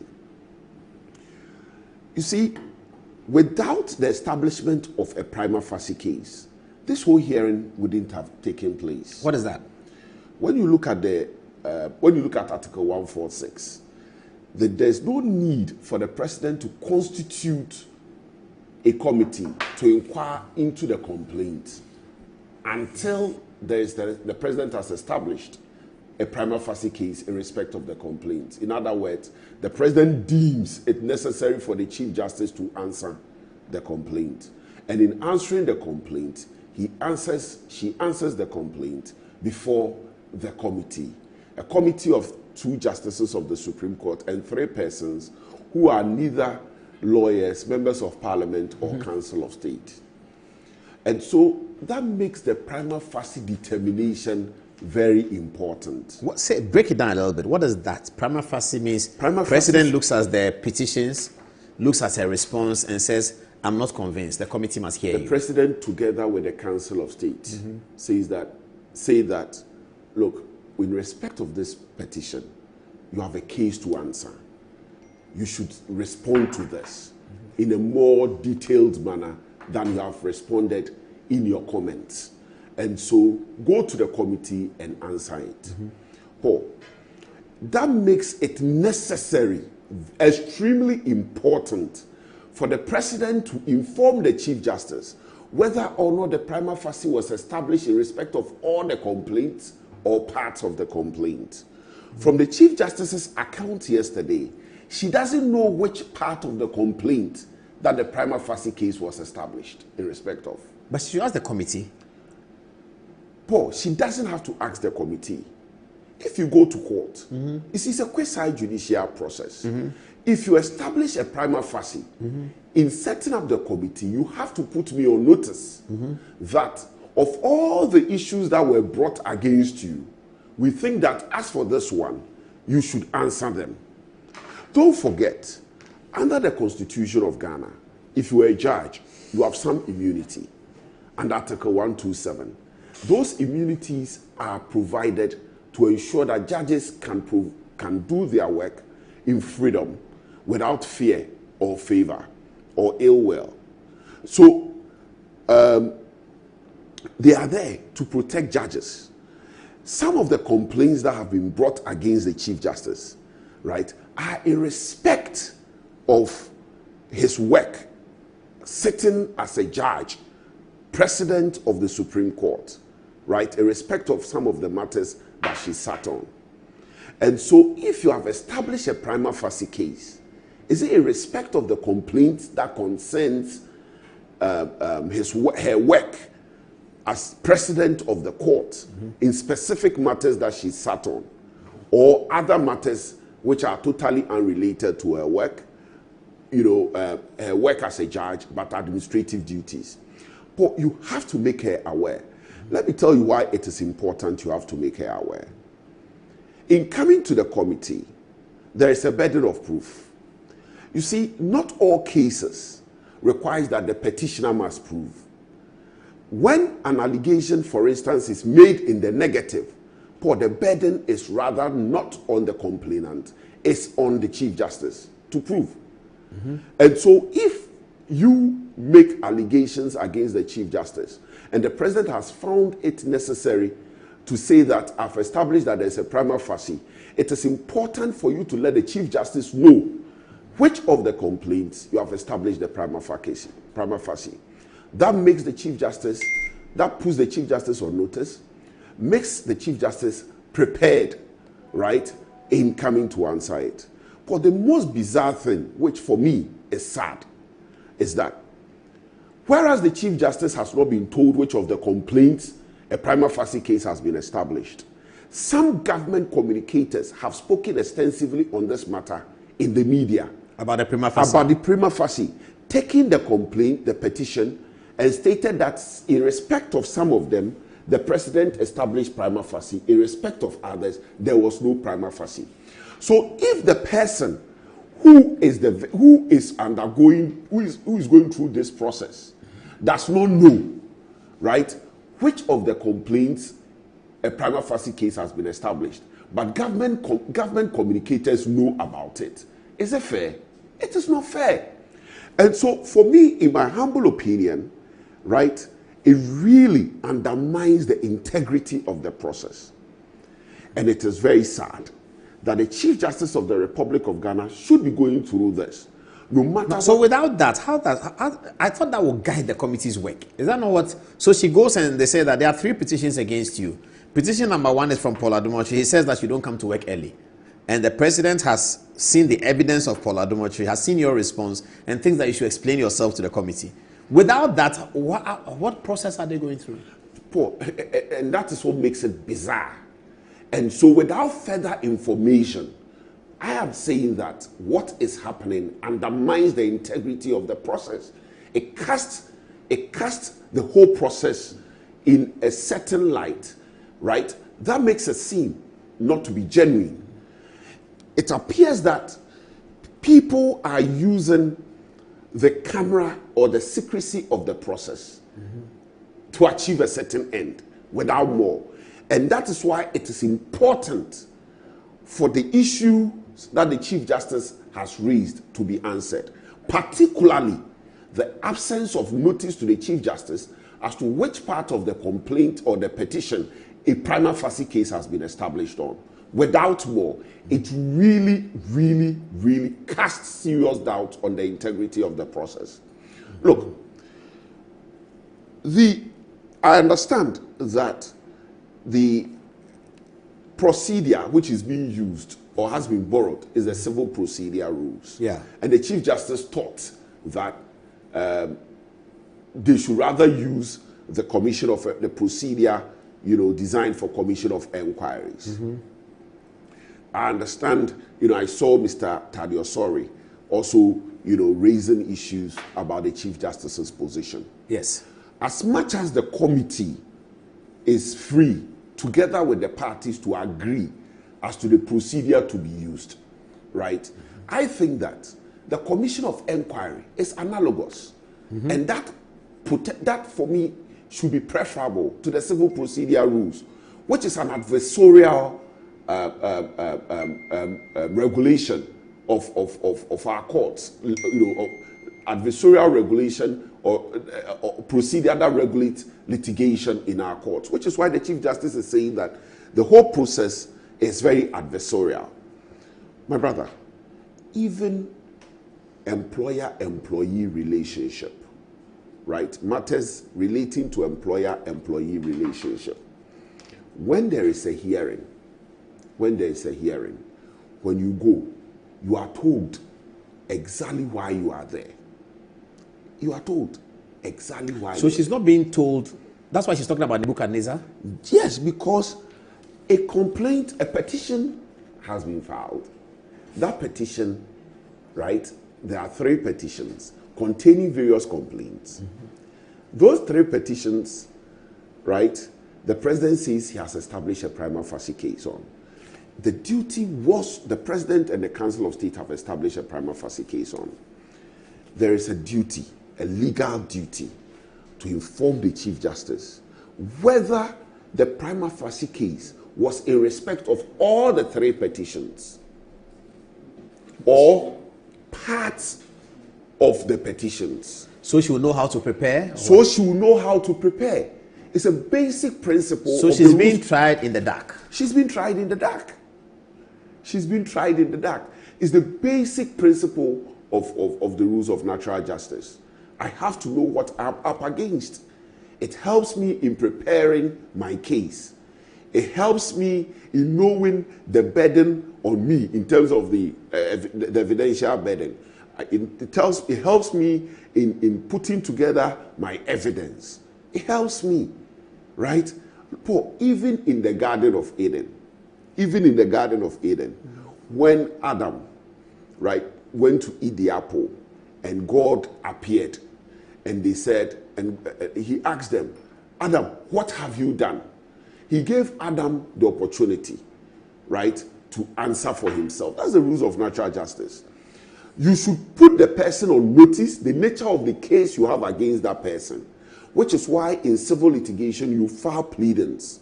The pleadings comes to you, you have sufficient time to prepare your case. That is your defense. Okay? In criminal law, in recent times, in the case of Martin Pebu, versus the Attorney General, the Supreme Court has held that disclose all the evidence you have against the other side, so that based on it, the person will prepare his or her case. Okay, I think that it was, that underpins, that philosophy underpins our justice administration system. It is to ensure fairness, so that nobody is ambushed. I mean, think about it. The Chief Justice is undergoing through this process in camera, where from her account, she's not even allowed family members or witnesses to come along. Even in employee-employer relationships, when you are going for disciplinary hearings, Paul, you are asked to bring a friend to witness what goes on. So why are we doing this? If the Chief Justice's account, for me, is true, without more, I think that the integrity of the process is significantly undermined by what we are saying, by what she has said. And something has to be done to remedy the situation. A lot of the things she said, for me, are sentimental, right? I think that the government can, in the spirit of fairness, address them. For instance, if it is Edu Lodge she's not comfortable with, government can assist by providing an alternative venue. I think, for instance, that in respect of those issues, the Chief Justice could simply have written to the government to express her concerns. And if they had not been addressed, then she could have stated them in her press conference. And so for me, the complaint in the press conference in respect of that, for me, could have been handled in a better way. Differently. Yeah. But in respect of this matter, how many times haven't we talked about this prima facie and the need to give the Chief Justice notice of what constitutes the prima facie? President Akufo-Addo, when various complaints have been made against, petitions have been brought against previous Chief Justices, Chief Justice Georgina Wood, Chief Justice Sophia Kufu, Chief Justice Enini Ebua, in all instances, when he deemed that there was no prima facie case, did not just write to the petitioners and say that there is no prima facie case. Professor Kweku Azar, he had petitioned against the Chief Justice, and the President didn't just simply write to him and say there is no prima facie case. He gave reasons why there is no prima facie case. He went over and above himself. And I don't know why, in this instance, the Attorney General, Dr. Dominic Ayeni, is looking on. I think that the nation needs explanations from the Attorney General, for instance. He is the only one whose office is guaranteed under the Constitution of the Republic of Ghana. He's not there for any reason apart from making sure that the President and other people who are acting together with the President, and in this instance, the Council of State, work in accordance with law or act in accordance with law. I think that Dr. Ayeni would have to explain to the nation if what the Chief Justice came out to say is true. Dr. Ayeni has a responsibility as the Chief Legal Advisor of government to explain to us if what the Chief Justice is saying is true. Don't forget that under the laws of this country, all human rights actions, the Attorney General is a party. It's not a coincidence. It's because there is a burden on the Attorney General to defend the fundamental human rights of people, right? Mm-hmm. And so he has to explain to the people of Ghana whether the complaints of the Chief Justice is true. Because the Chief Justice of the Republic of Ghana is being denied fair trial. That is what it is. It's being denied fair trial. So Dr. Dominic Ayeni owes us an obligation to explain to us if it is true. If it is true, what kind of legal advice is he given at this time? Right? What kind of legal advice is he given? We need explanations. Okay? This 1992 Constitution, I keep saying, we must reap the fruits of the Constitution, Paul. And so for me, this information. But as people have written on social media, these are the same matters she put before the Supreme Court, and she was denied. The Supreme Court dismissed the action. Well, the Supreme Court dismissed the action. Yeah, they did. And they said because it was in camera. It is out of that frustration that she's out here complaining. I am saying that when you look at the issues that she took to the Supreme Court, right, it was the petition, it was the supplementary affidavit which she filed, you know, which basically she was putting out those complaints. The Supreme Court had deemed that not to be relevant to the matters before them because they felt that that was not the forum. The reason why she was there was different from the reason why the basis for the supplementary affidavit. That was perhaps the reason why the Supreme Court took that position. It doesn't take out her right to fair trial. She's entitled to fair trial. All the issues she's raised, as I've said, most of them are sentimental. But the issues as to, you know, lack of sufficient information on which of the complaints a prima facie case has been established on is so fundamental. Even under the civil procedure rules, that is the CI 47, which I hear has been adopted to regulate the proceedings. Notice is given at each stage of the proceedings. Look, it is an anomaly in the civil procedure rules, right?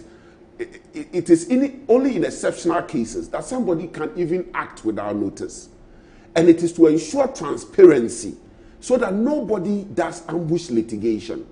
And so if an in-camera proceedings of this nature, right, there seems to be lack of transparency, even as it is in-camera, then it leaves more to be desired.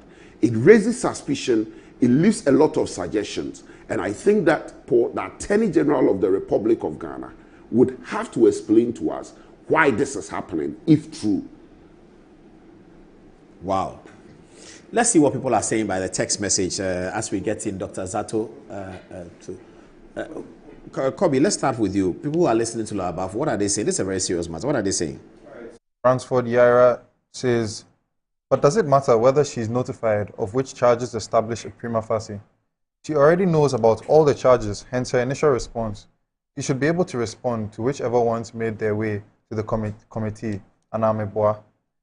Now, I'll read a message from Rich Golden. It's quite lengthy. He titled it Judicial Murderers. He says the PNDC regime under Jerry Rawlings stained Ghana's conscience in 1982 with the cold-blooded slaughter of 3 judges, Justices Kweku Ejay, Cecilia Cranting Ado, and Sarkodie, dragged from their homes, tortured, and executed like enemies of the junta. Their charred, bullet-ridden bodies were not just casualties of tyranny, but a declaration of war on justice itself. Rawlings' regime, drunk on impunity, sought to crush judicial integrity, silencing voices that dared uphold the rule of law.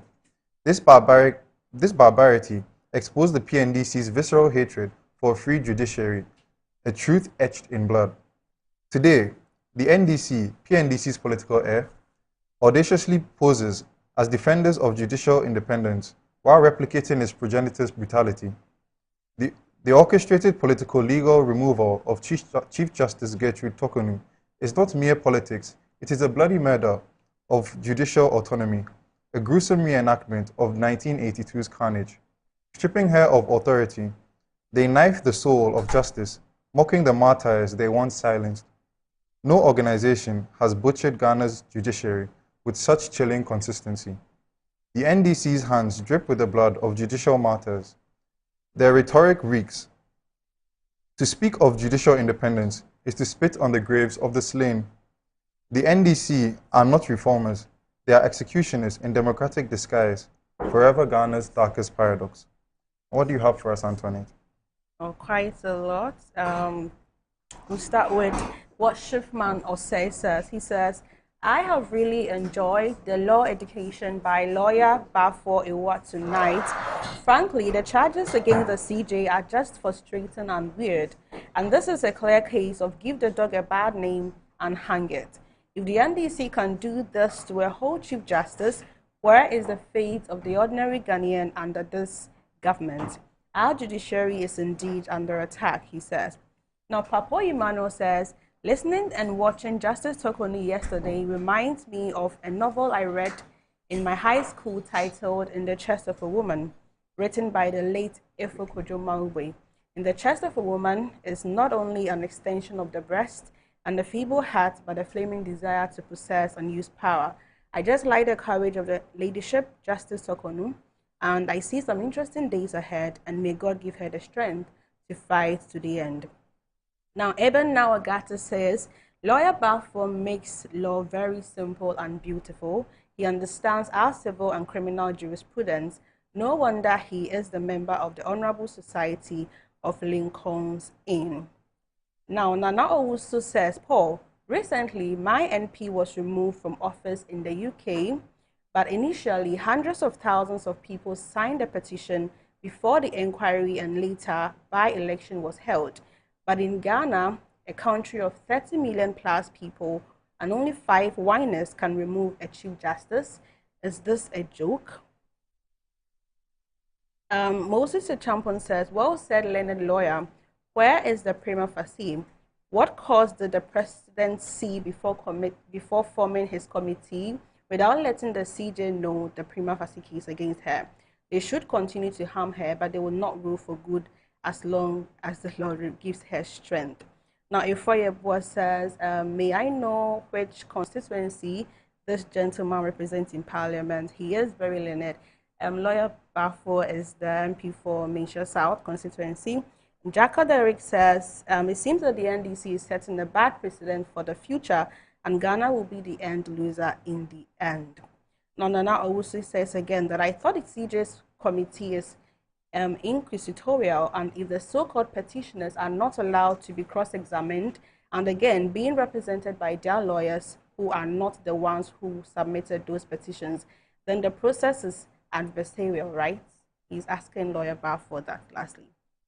Now, lastly, would you want to answer that? Yes. Want to answer? Yes, so, you can answer. Paul,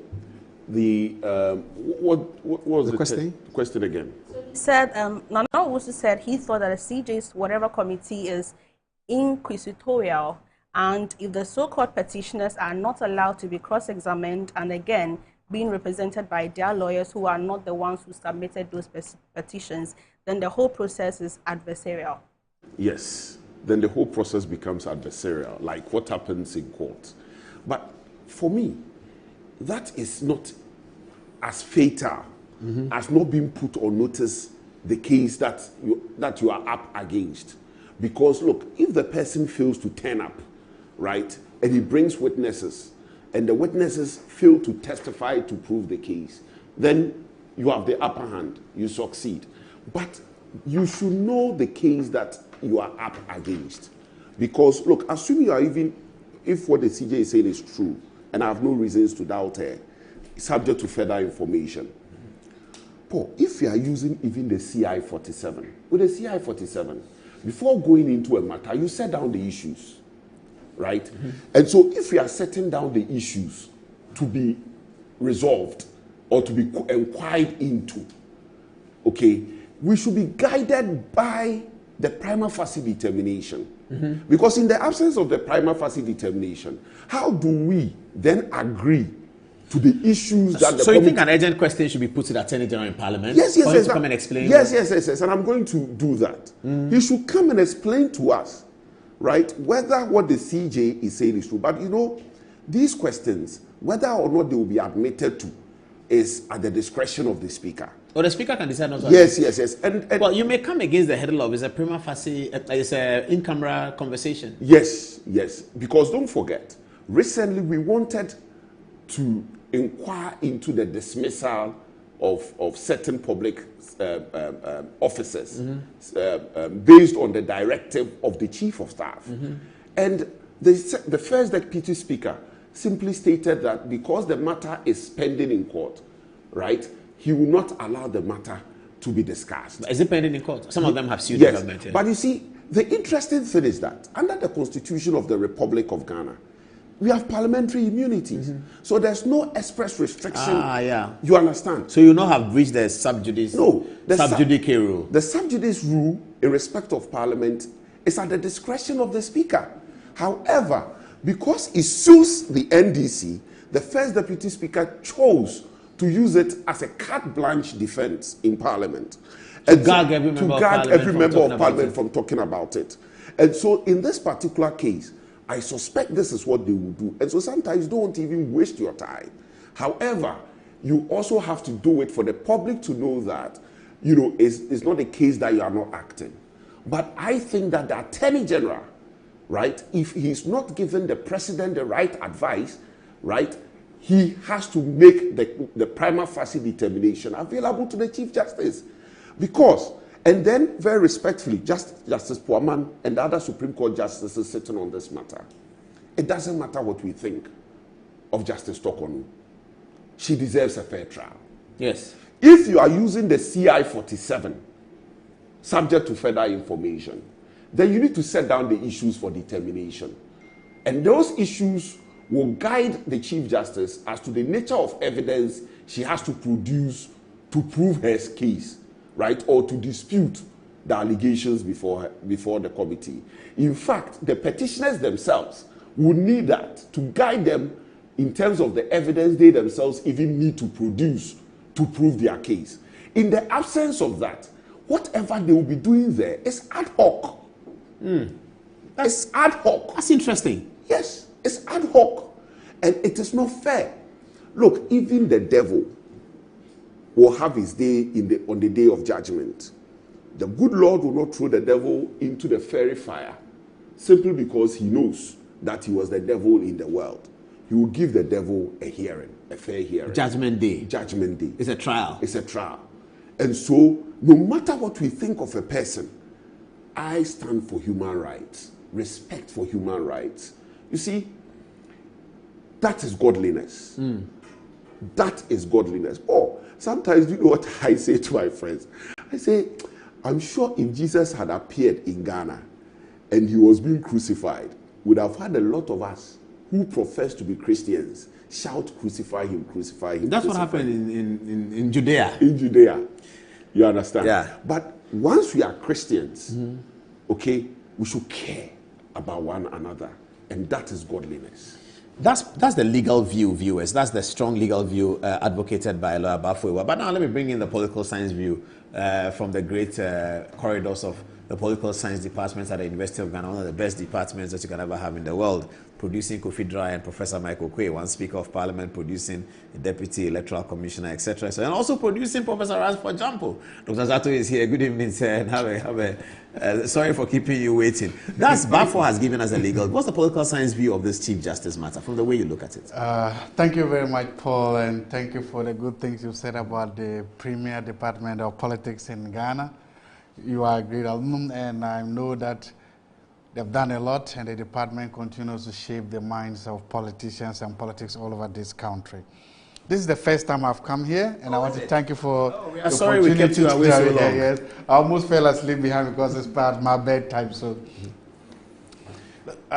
thank you, Honorable, for the excellent submission, the legal submission on this Chief Justice matter. But of course, because I'm not a lawyer, we can actually do that. We can go behind this and to look at the political ramifications of this.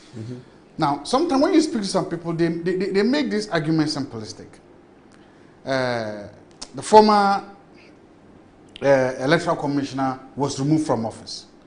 So this one too is being removed, so case closed. Now, if you just that means that they are trying to shut down the whole debate. They are trying to shut down any attempt to look beyond just those quantitative numbers. Say that they are fighting against hypocrisy. Okay, that's what I'm saying. That is a quantitative. That we all sat down for Charlotte Osei to be removed. We didn't conduct these programs. We didn't say all the things that we said. And now it comes to another woman. Hey, we are shouting. I agree. That is a quantitative argument. One woman, another woman. You can just, and it becomes simplistic, you put it like that. But we can then do a qualitative argument to say that Honorable Charlotte Osei was not a co-equal member of government. To the CJ. To the CJ. The CJ she's the head of the judiciary. Oh, I mean, one of the three arms of government. Three arms of government. She was not the head of an arm of government. She wasn't. She was part of the executive. The EC is part of the executive. Yeah. So there are two different things. Quantitatively, yes, two, there are two people. But qualitatively, you make the argument that one is an equal arm of government. So if you actually look at three arms of government, there was once a debate in Parliament, and the Honourable Speaker of Parliament says, I am number 3. What is your number? He was making a very, very important case because your number determines your power. The president is number 1, the vice president is number 2, the Speaker of Parliament is number 3, the Chief Justice is number 4. And that is it. Nobody else has any number. So qualitatively, if you are removing an equal arm of a government, that has serious ramifications. That's different. Sorry to take you back. It's just bringing something to my mind. I hope I'm not being boring with these viewers. If that is so, in the context of political science, removal of the speaker is left to Parliament. Yes. Why is removal of the Chief Justice? Why does the executive have a role to play in the removal of the Chief Justice when the executive has no role to play in the removal of the speaker? Intentionally so. Thank you. The Parliament is made. It is a political house. It's a house of politics. It is dominated by politicians. And so the speaker is a creature of the same politics that is there. And every politician, everybody there has a political party to support you. You have your own people to support you. So you have your own defense right there with you.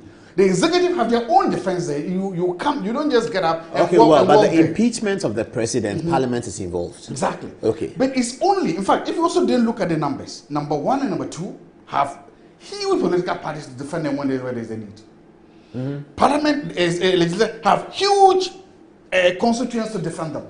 It is only number 4 that does not have any constituency to defend them. In fact, they don't have any defense whatsoever. The only thing that they cannot defend they themselves. cannot defend themselves. They have not. The only thing Justice Kulendi made that point once upon a time. The only thing that comes anything closer to defending them is their union. Is the union of magistrates the judges and the magistrates. They will come there. So that's the thing. So quantitatively, yes. Qualitatively, no. There's a difference, and that difference must be made because if you don't make that difference, then you are not expanding any knowledge. Then you are not trying to explain anything better. Your argument becomes lazy. Secondly, he made a point. There are legal issues, but there are also political issues. Politics law says you receive a petition, and then law says you cannot keep the petition. You must send the petition to Council of State. But the law doesn't tell you how early you should send or how late you should send. How long can you keep it? How long can you not keep it? I don't know whether it says that. Yeah, it doesn't. It doesn't. So I can receive a petition in the morning and send in the morning. I can receive the same petition in the morning and send in the afternoon. 2 years later. I can send it 2 years later. So the speed and the alacrity with which it is sent is political. It's not. That's interesting. It's at the discretion of the president. So you're making it to a political discretion. It's a political process. So that you don't say that within 2 weeks of receiving which the Constitution says in other parts, within a few days of doing this must happen. Yeah, this one I don't. So if it doesn't, then that means that that's interesting. When you send it there, becomes a political issue. Number 3, you made a point, and I don't get it. If the Council of State made a decision then, and the decision of the Council of State, so far nobody has seen it. In the last case between when it was made between Akufo-Addo and the Council of State, we actually saw it. So again, the decision as to whether you should make the decision, the prima facie available, it's also political. It's not legal. You can decide not to make it available. But that's what the Chief Justice is saying now. But that's what the lawyers are complaining that's totally wrong. Again, I'm saying if the law doesn't say make it available. I get your point. The law does not compel them to make it available. Public, yes. That's why Mahama Yariga is moving the CI in Parliament. Thank you. So in the case of Akufo-Addo, even though the law doesn't say make available the Council of State, he chose to do it. He chose to do it. Yeah. Because he wanted to promote transparency, accountability, fairness, justice. He wanted everybody to see that these are the legal decisions. He didn't want you to agree with his decision. It's a legal decision. You can disagree with it. But even if you are disagreeing with it, you know why. You know how he got to know. In this particular case, we don't know how the Council of State got to yes. Yes, go ahead. Yes, we don't see the legal decisions espoused, anything. We don't see that term is a closed box, and that is the problem. What is in there? This is a very interesting idea. Yes, so we don't also see what is inside there, and because you don't see what is inside there, it's raising these issues. It's raising these issues, and you see, I have said something that I don't know what I should say it again. That I believe the Chief Justice is gone. I believe that she will go, that nothing will save her. But at least she will go, and now we don't know. What if in future, what if this is leaked? What if she's removed?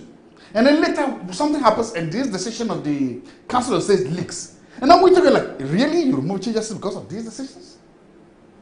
That would be too late.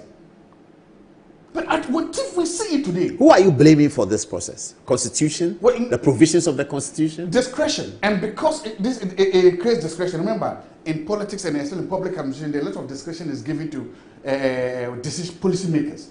Somebody is making these policies, and that person decides not to release these things. That's the point I'm making.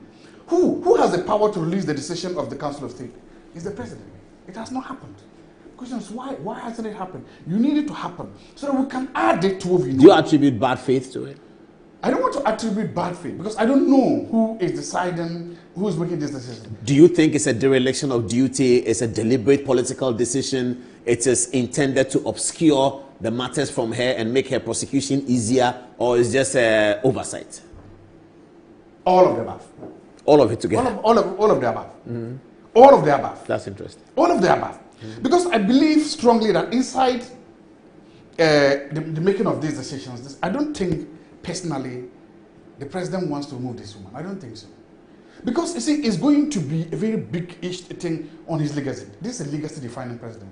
This is last time. He wants to leave a very good legacy. He wants posterity to remember him as the president who came and did amazing and wonderful things for this country. He wants history to be very nice to him. This thing will be part of that history, and I don't think he wants it. So how is he proceeding? I don't know. I'm being honest. I don't think. That's interesting. I honestly feel that he's a very nice person. He's a nice man. And he doesn't want this on his table, on his record. But it's going to be there. But who is pushing it? I don't know.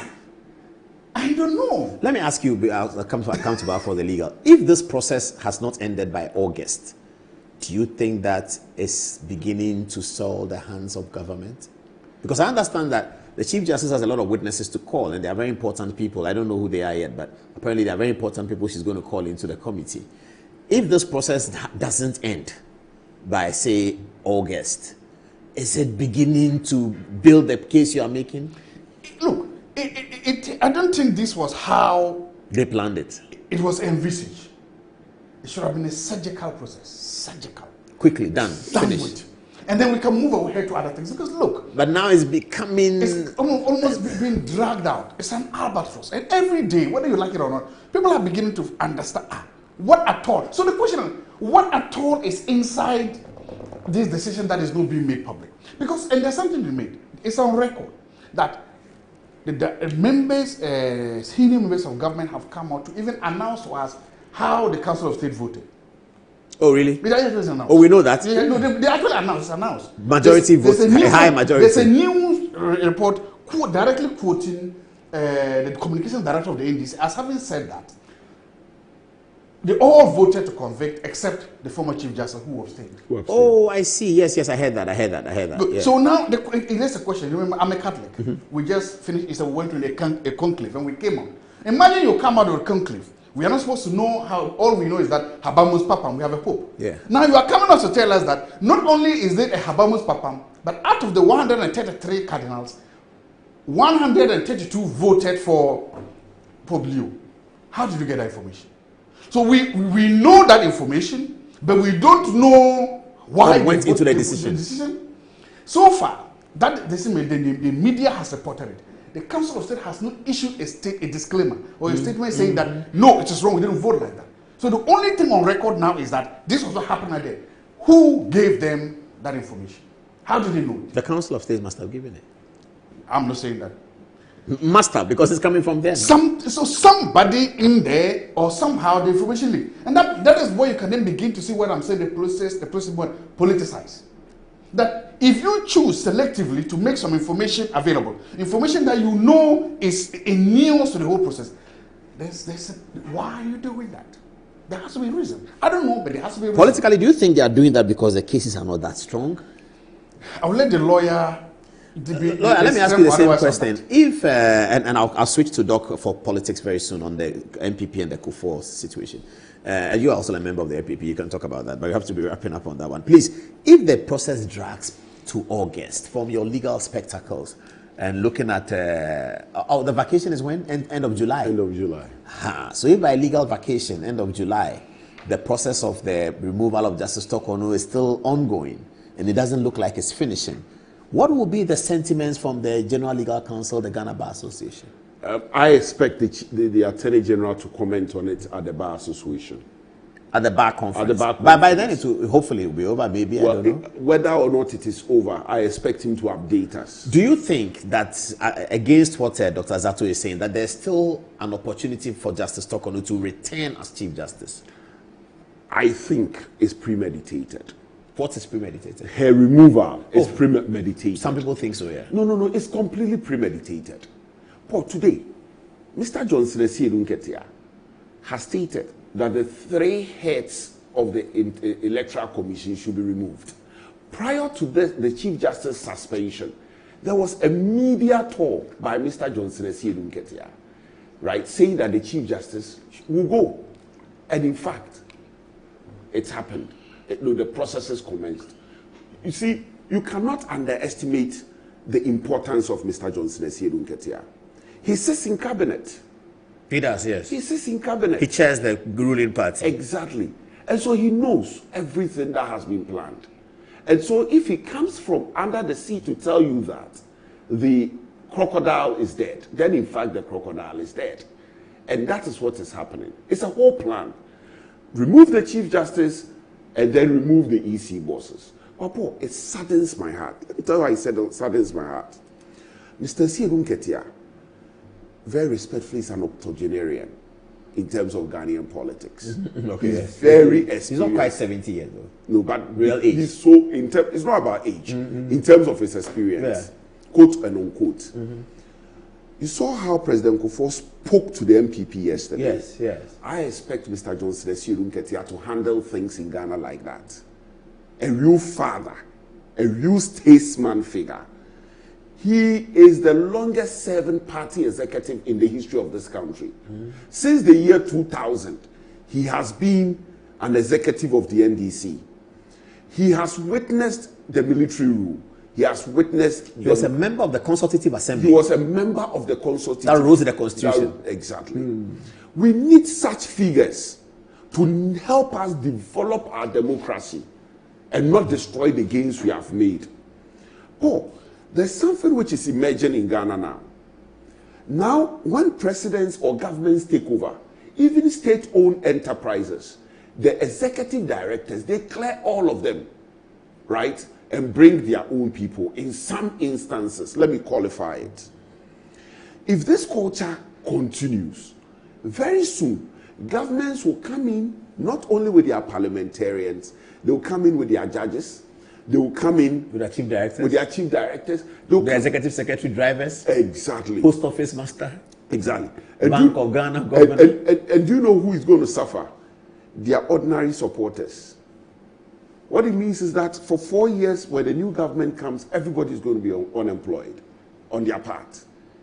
And then when a government changes, the old government too, everybody is going to be unemployed. Is that what we want this country to be like? Instead of politicians applying their minds to creatively develop employment for the people of this country, this is what we are doing. State capture here, state capture there. Are you getting me? And I expect Mr. Johnson Esiedu-Nketia, with his experience in politics, to become a father figure for our democracy. That is the role he's supposed to play in Ghana now. Not to be calling for the removal of electoral commissions. Not to be destroying the gains. Paul, when you are an elder in a society, you should be forgiven. You should not be bitter. You should be forgiven. You should not be bitter. You should not be interested in. You should not be vindictive. That is not what leadership. That is not what leadership is about. Leadership is about rallying everybody and ignoring sometimes some of the things you hear. But if Esiedu-Nketia feels that the electoral commission is not good, can't he share an opinion? When he expressed, his concerns about what he deems, his grievances about the EC, I laughed. Paul, in 2012, the most celebrated electoral commissioner in the history of this country, Dr. Afarijan, who had been around for more than a decade. Paul, he conducted elections, the general elections, over a period of 2 days. Unprecedented in the history of this country. The first day, it was a Saturday, I remember, and then he did a second day, right? 2012. 2012. Mm-hmm. Will you say that is incompetence?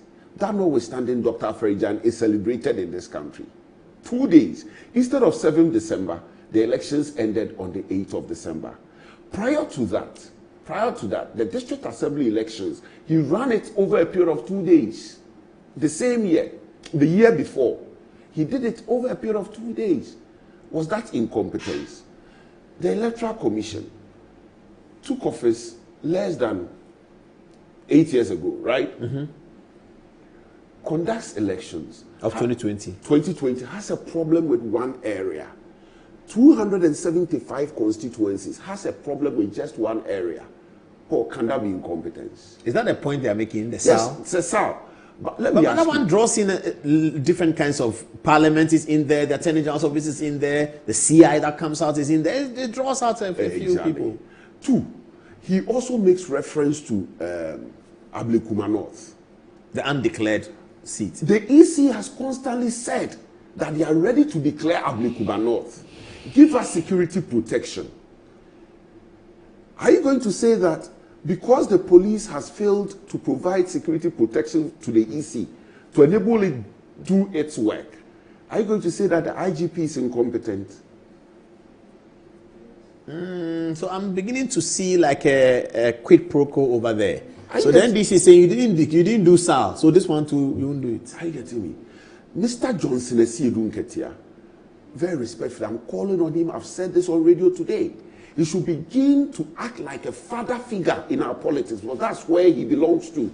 He's been around for so long, seen it all, served under different presidents, seen different leaders, served under different regimes, been part of the consultative assembly that wrote the Constitution.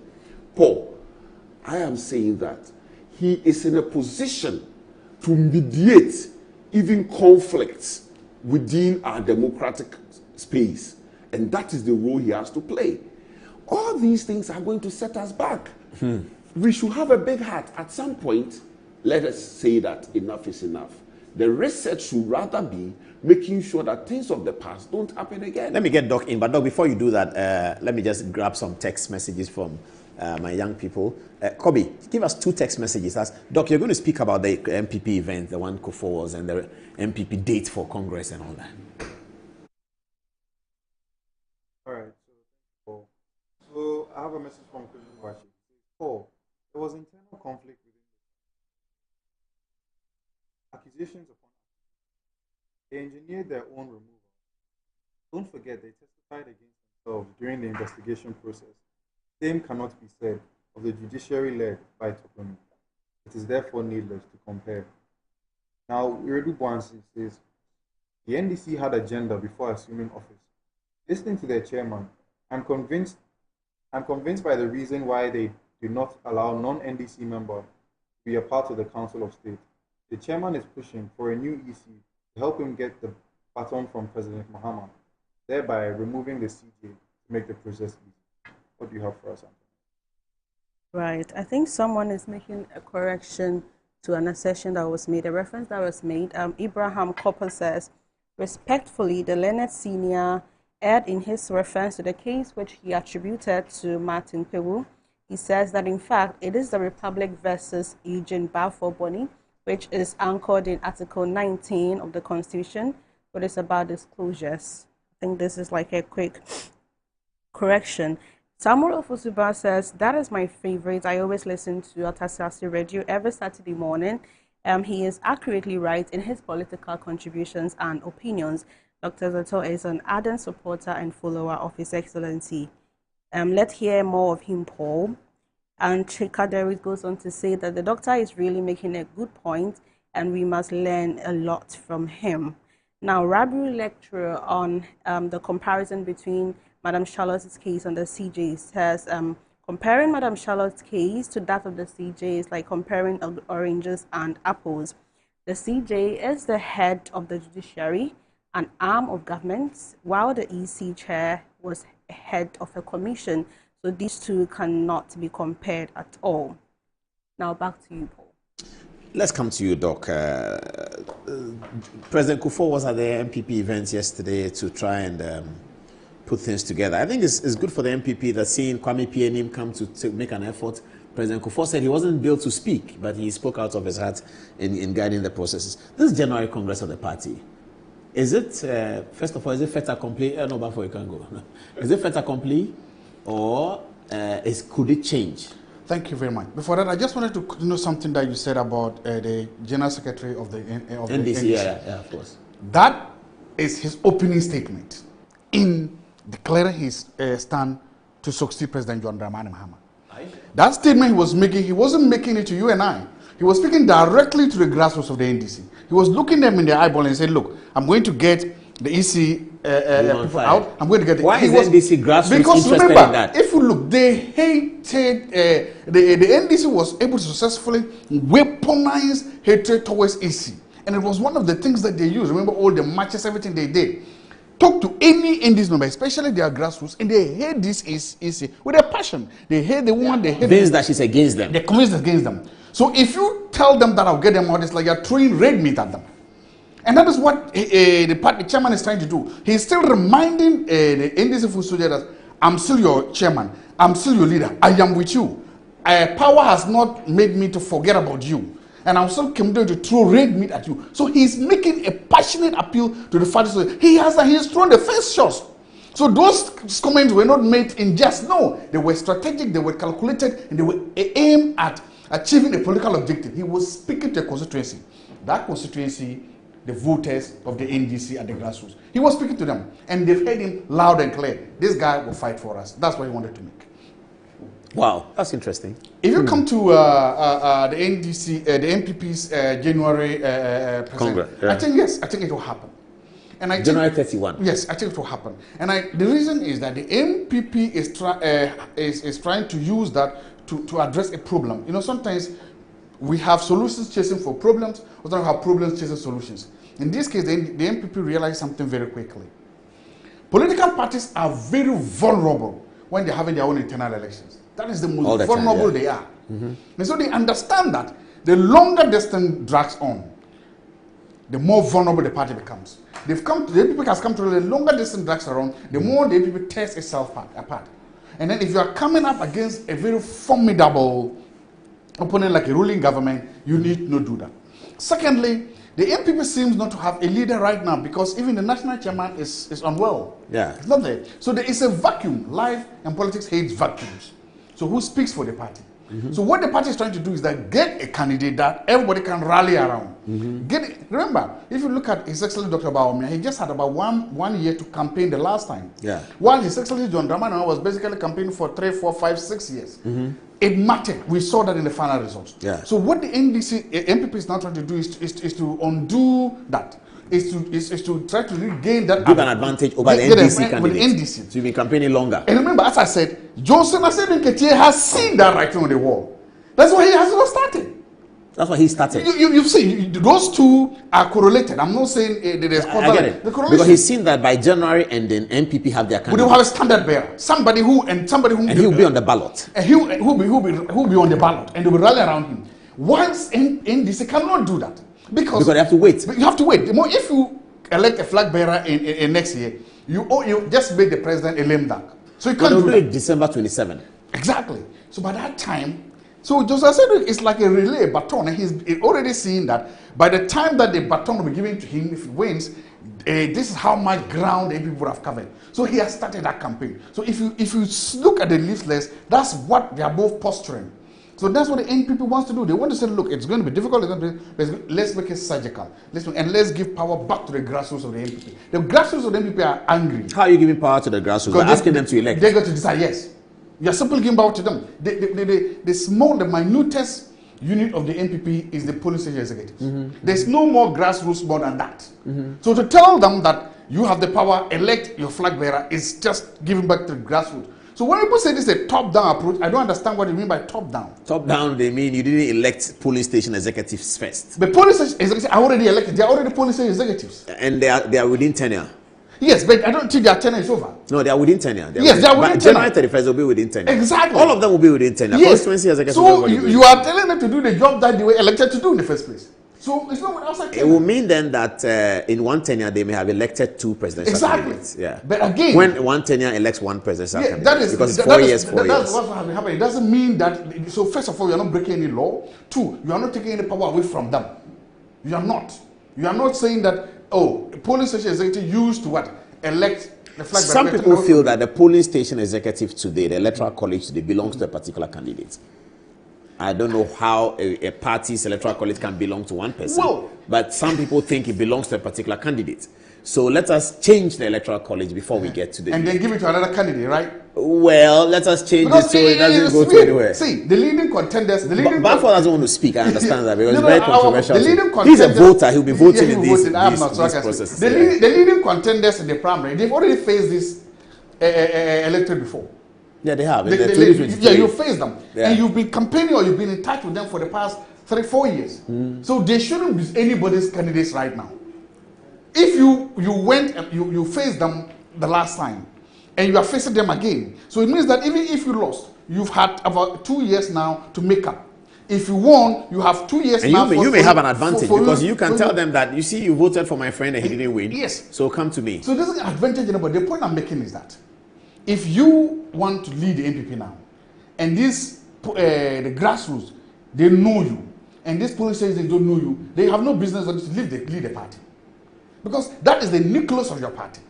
The people at the... I get the point. Now you don't need an election before the police stations know you. Because, see, if you think somebody already has an advantage, and if you go through history, the attrition rate among these police executives is very low.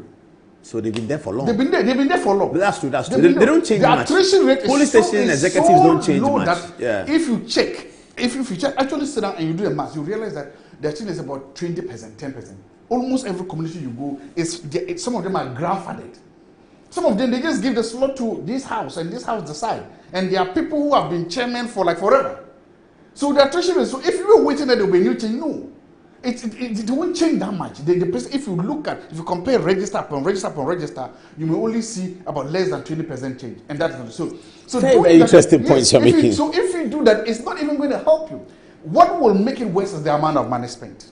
It's a lot of money. By the party or by the candidates? Both. The party will spend a lot of money doing all this and put it together. That's coming from the party. The candidates will do a lot of money trying to organize us. And so it is also a money-saving mechanism to make sure that you are not wasting that amount of money, especially now that you are in the position. Let's get the leaders first. Let's get leaders first. So my point is that And also, there's one thing I know about Paul Citizen. If you are complaining, you are losing. If you are winning, you are not complaining. No, that may not be true for election 2024. No, right now. The NDC complained more about the Electoral Commission, but they won. It wasn't a complaint, it was a strategic campaign. They were not complaining, it was strategic campaign. Okay. It was strategic communication. They were strategically communicating. Okay. You understand? It was neck pressing, as somebody put it. It wasn't complaining. Right now in this primary, if you are complaining, you are losing. Because again, the register has been there for years. You didn't just get up today and decide to run. You knew there was a register. You knew you were going to campaign. What I'm saying, the thing is that I'm happy with what President Kufuor told them. And if you are a politician trying to run, one of the things you realize is that if you divide your own party so much so that you come to win, is the proverb story. If you betray your brother, nobody may buy, or if they buy, they will not trust you again. You can bend the grass and win the election, or to win the elections. You can bend the house down using tribalism, using religion, using geography, using whatever you can. You can do that, but nobody will trust you after you've won that. And that is what you've seen in the Africa Policy Lens survey again upon again. Voters, especially MPP voters, abhor those things. They hate it. Voters, especially MPP voters, are saying that we want candidates who are unifying, candidates who are caring, candidates who are loving. We want candidates who feel like us. We want candidates who respect everybody. And so if you are seen to be espousing certain things, where you are trying to turn one person against the other, you are trying to turn one religion against the other, you are trying to turn one region against the other, you are trying to use one's financial abilities or inabilities against each other, MPP delegates have told pollsters, and not only the Africa pollsters, almost every poll, that they uphold those and they don't like those things. And they will punish any candidate who is seen to be furthering those kind of things. That's interesting. We have to continue this conversation. But for you, have a final word. I'm going over to the text and wrap it up. It's 11:30 actually. For me, I think that the early Congress is important to resolve the power vacuum. What I am begging of all MPP supporters is to remain calm and let's unite. It's important that we bear in mind that come what may, December 2028, MPP will be contesting in the elections. For those of us, or some people who think that it's too early for us to elect our flag bearer, they need to bear that in mind. And they need to appreciate that for our own internal peace of mind, this process is necessary so that we can come together, put together solid ideas, right, which will be alternative to what the NDC is currently providing. And at the end of the day, we'll come and sell it to them. If they find it, purchasable, they will buy it over that of the NDC. And so all of us should keep calm. Let's unite and stay focused solidly behind the new patriotic party and not individuals. The MPP is the most important political brand in the history of this country. It's the greatest political brand in the history of this country. It has survived all transitions. And so let's stay calm, unite behind it. That's true. The MPP is older than the NDC. Text message 2 each and then we leave it there. Yeah, so Dacha still on the story of the EC says, he's quoting, if the nation is willing to accept these developments in its democratic journey, it must be understood that I sounded a warning, but the nation took the decision to be passive. He quoted this and says, as I listened to the Chief Justice's words to this point, I found myself grappling with intense emotions, straining to preserve my composure. She was just pointing it out to the NDC government that they are setting a precedent that has the potential to destroy our democracy. They like to call themselves social democrats, but I prefer to refer to them as fair-weather social democrats. Lastly, Nostradamus Mensah says, Paul, it is sad precedent His Excellency John Mahama is letting this Injustice Act go on. The NDC don't have an iota of respect, looks like it, for the position of the CJ, but looks like they say, power is like ice block. It would definitely melt. And lastly, Daniel Barton sends a message to the Chief Justice and says, Madam Chief Justice, do not worry, for no condition is permanent. The NDC would definitely be out of power one day. Right, so Nana Owusu says, like Dr. Zato intimated, the NDC throughout the CJ thought the CJ was going to just resign and perhaps collect her entitlements. Our leadership's tenure cannot be curtailed so easily because she will never bow or be conquered. The international community is watching. Now finally, Rabiu lecturer says, greetings to you, Paul, and to your team. On Tuesday edition of Good Evening Ghana, I commented that Dr. Zato is coming. Kindly extend my regards to Dr. Zato and tell him I admire his intelligence. Now back to you. Master Planner Junior from Kintampo says that tell Dr. Zato that I admire his intelligence. Tell Lawyer Balfour that he's super, super, super. Paul, you know what I'm seeing? All three of you on the table will be in the cabinet of 2029. Are you seeing? Are you prophet or juju man from the Nebuchadnezzar or where? Our viewers, the rainy day. Thanks. Oh yes, Dr. Zato. Oh yes, I just want to say a very big shout out to a former student of mine, a very good friend of mine, Vera Oyebram Labi. He says he's a fan of this program. He's a smart, intelligent, hard-working woman, and she loves her party and she loves the country Ghana, and she's passionate about both. She says, I should say good evening to you and good evening to your listeners and good evening to you. Good evening, Vera. Thank you very much. Smart, intelligent, eloquent, hard-working woman. Thank you, Vera. Well, what was your PhD in, Doc? Somebody said I should ask you. Public administration. Public administration? Yeah. Okay, okay. From the University of Ottawa. Ottawa in Canada? Ontario, Canada, yes. It gets cold there, doesn't it? You have no idea. You have no idea. I've lived in -40, -35, -30 before, so it's is it Dr. Baumian who has brought the Canada spirit to MPP? Actually, I think he was in BC. That's the weather is better. Okay. What's BC? British Columbia. Yes. The weather there is better than Ontario is serious. It's dreadful. Okay. On behalf of the MP for Meshia North, MP for Meshia South. So it's Meshia South. You make a question. At least you make a question to hang me tomorrow. Thanks for watching, viewers, and good night.